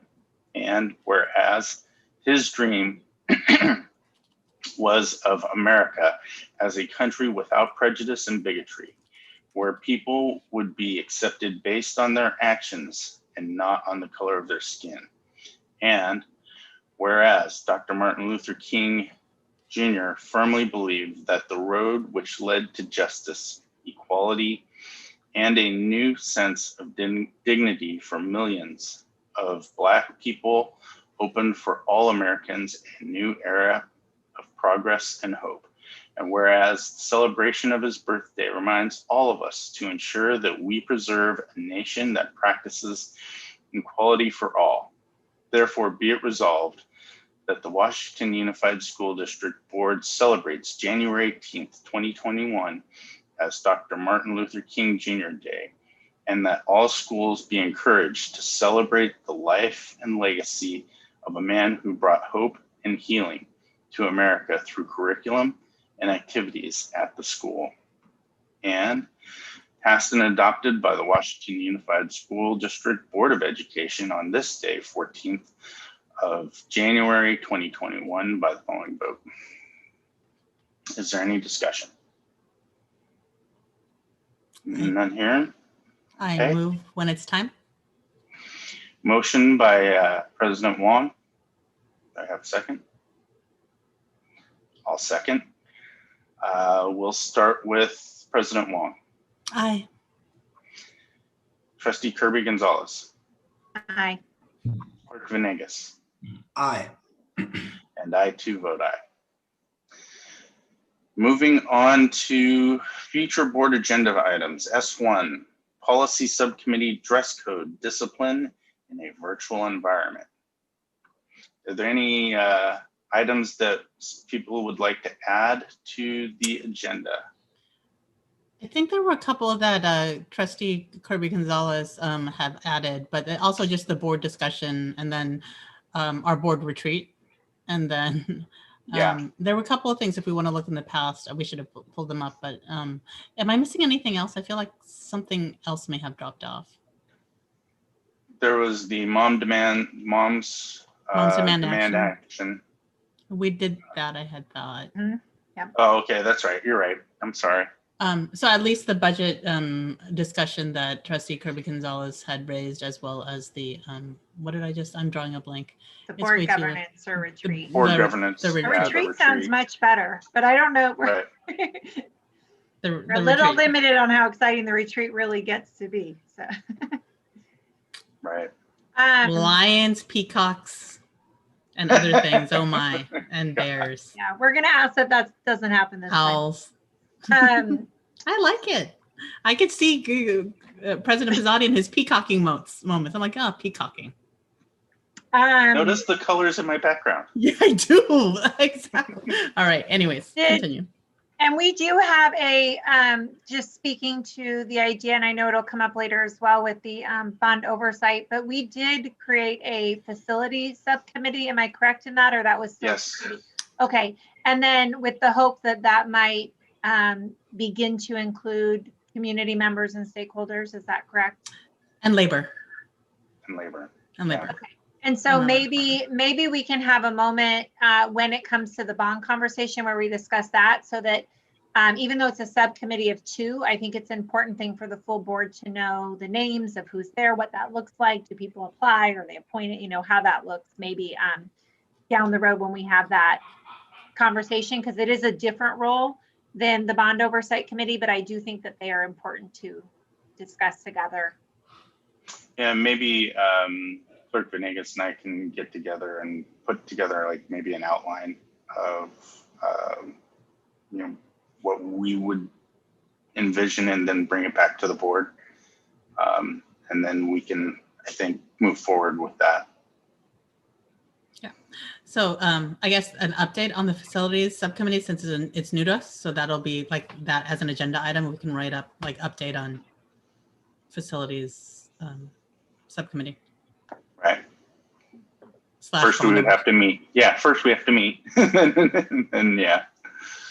I think that'll be really good though. I think that'll be great. I agree. Anything else? Dr. Hildreth, do you have anything else? Nothing else for me. I'm just taking notes about the future topics so we can make sure we begin to map those out. Great, thank you. And since we have no parting comments, then we'll say motion to adjourn. Actually, can I have one? Okay, you can have one.